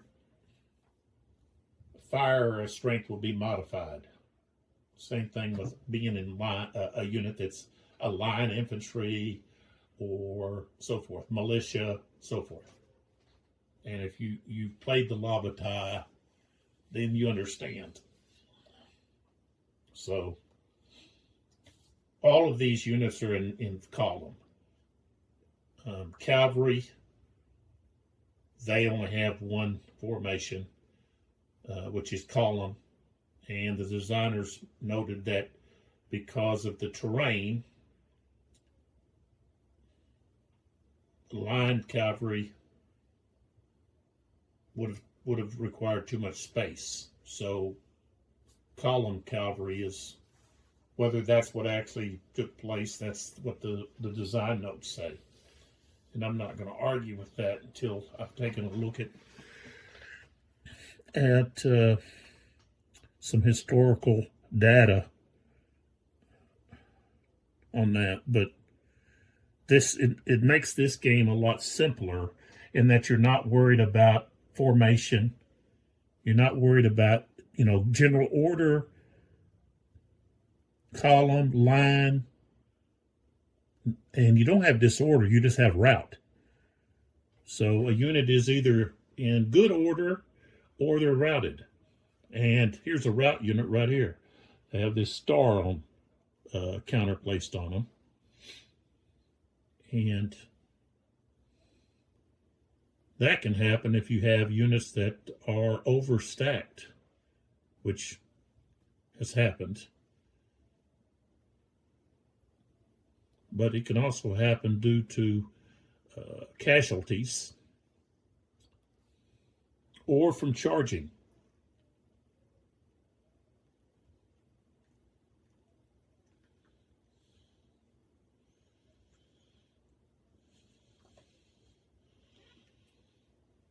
So you're going to see a lot of similarities, mechanics between these two games, and I'll do my best to point those out, and then also to point out the differences. So hopefully you'll come back to see the Yaquinto,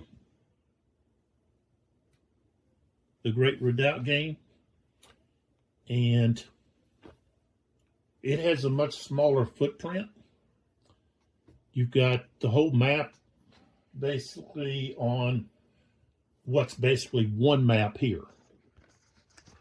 And that's because it's like 400 meters a hex, while here we have 100 meters per hex. And the later games, I think, would have 120 meters per hex. So come on back, see what's happening. I've got so many other games to get to the table, and more than likely, I've got another table that I'm more than likely going to put something on. And I'm really wanting to do great battles of the American Civil War. That would be the SPI and also the GMT. So I'm really wanting to get that to the table. I've got a couple of new games that are new for me. One has to do with the second battle of the Boa, or second war of the not the second battle, but a battle of the second Bora War, or Boer War. That's from Legion War Games. But I've got so much to try to do. And I'm going to try to get as many videos going as I can, so that I can get into some of this stuff that I've been wanting to get to the table. So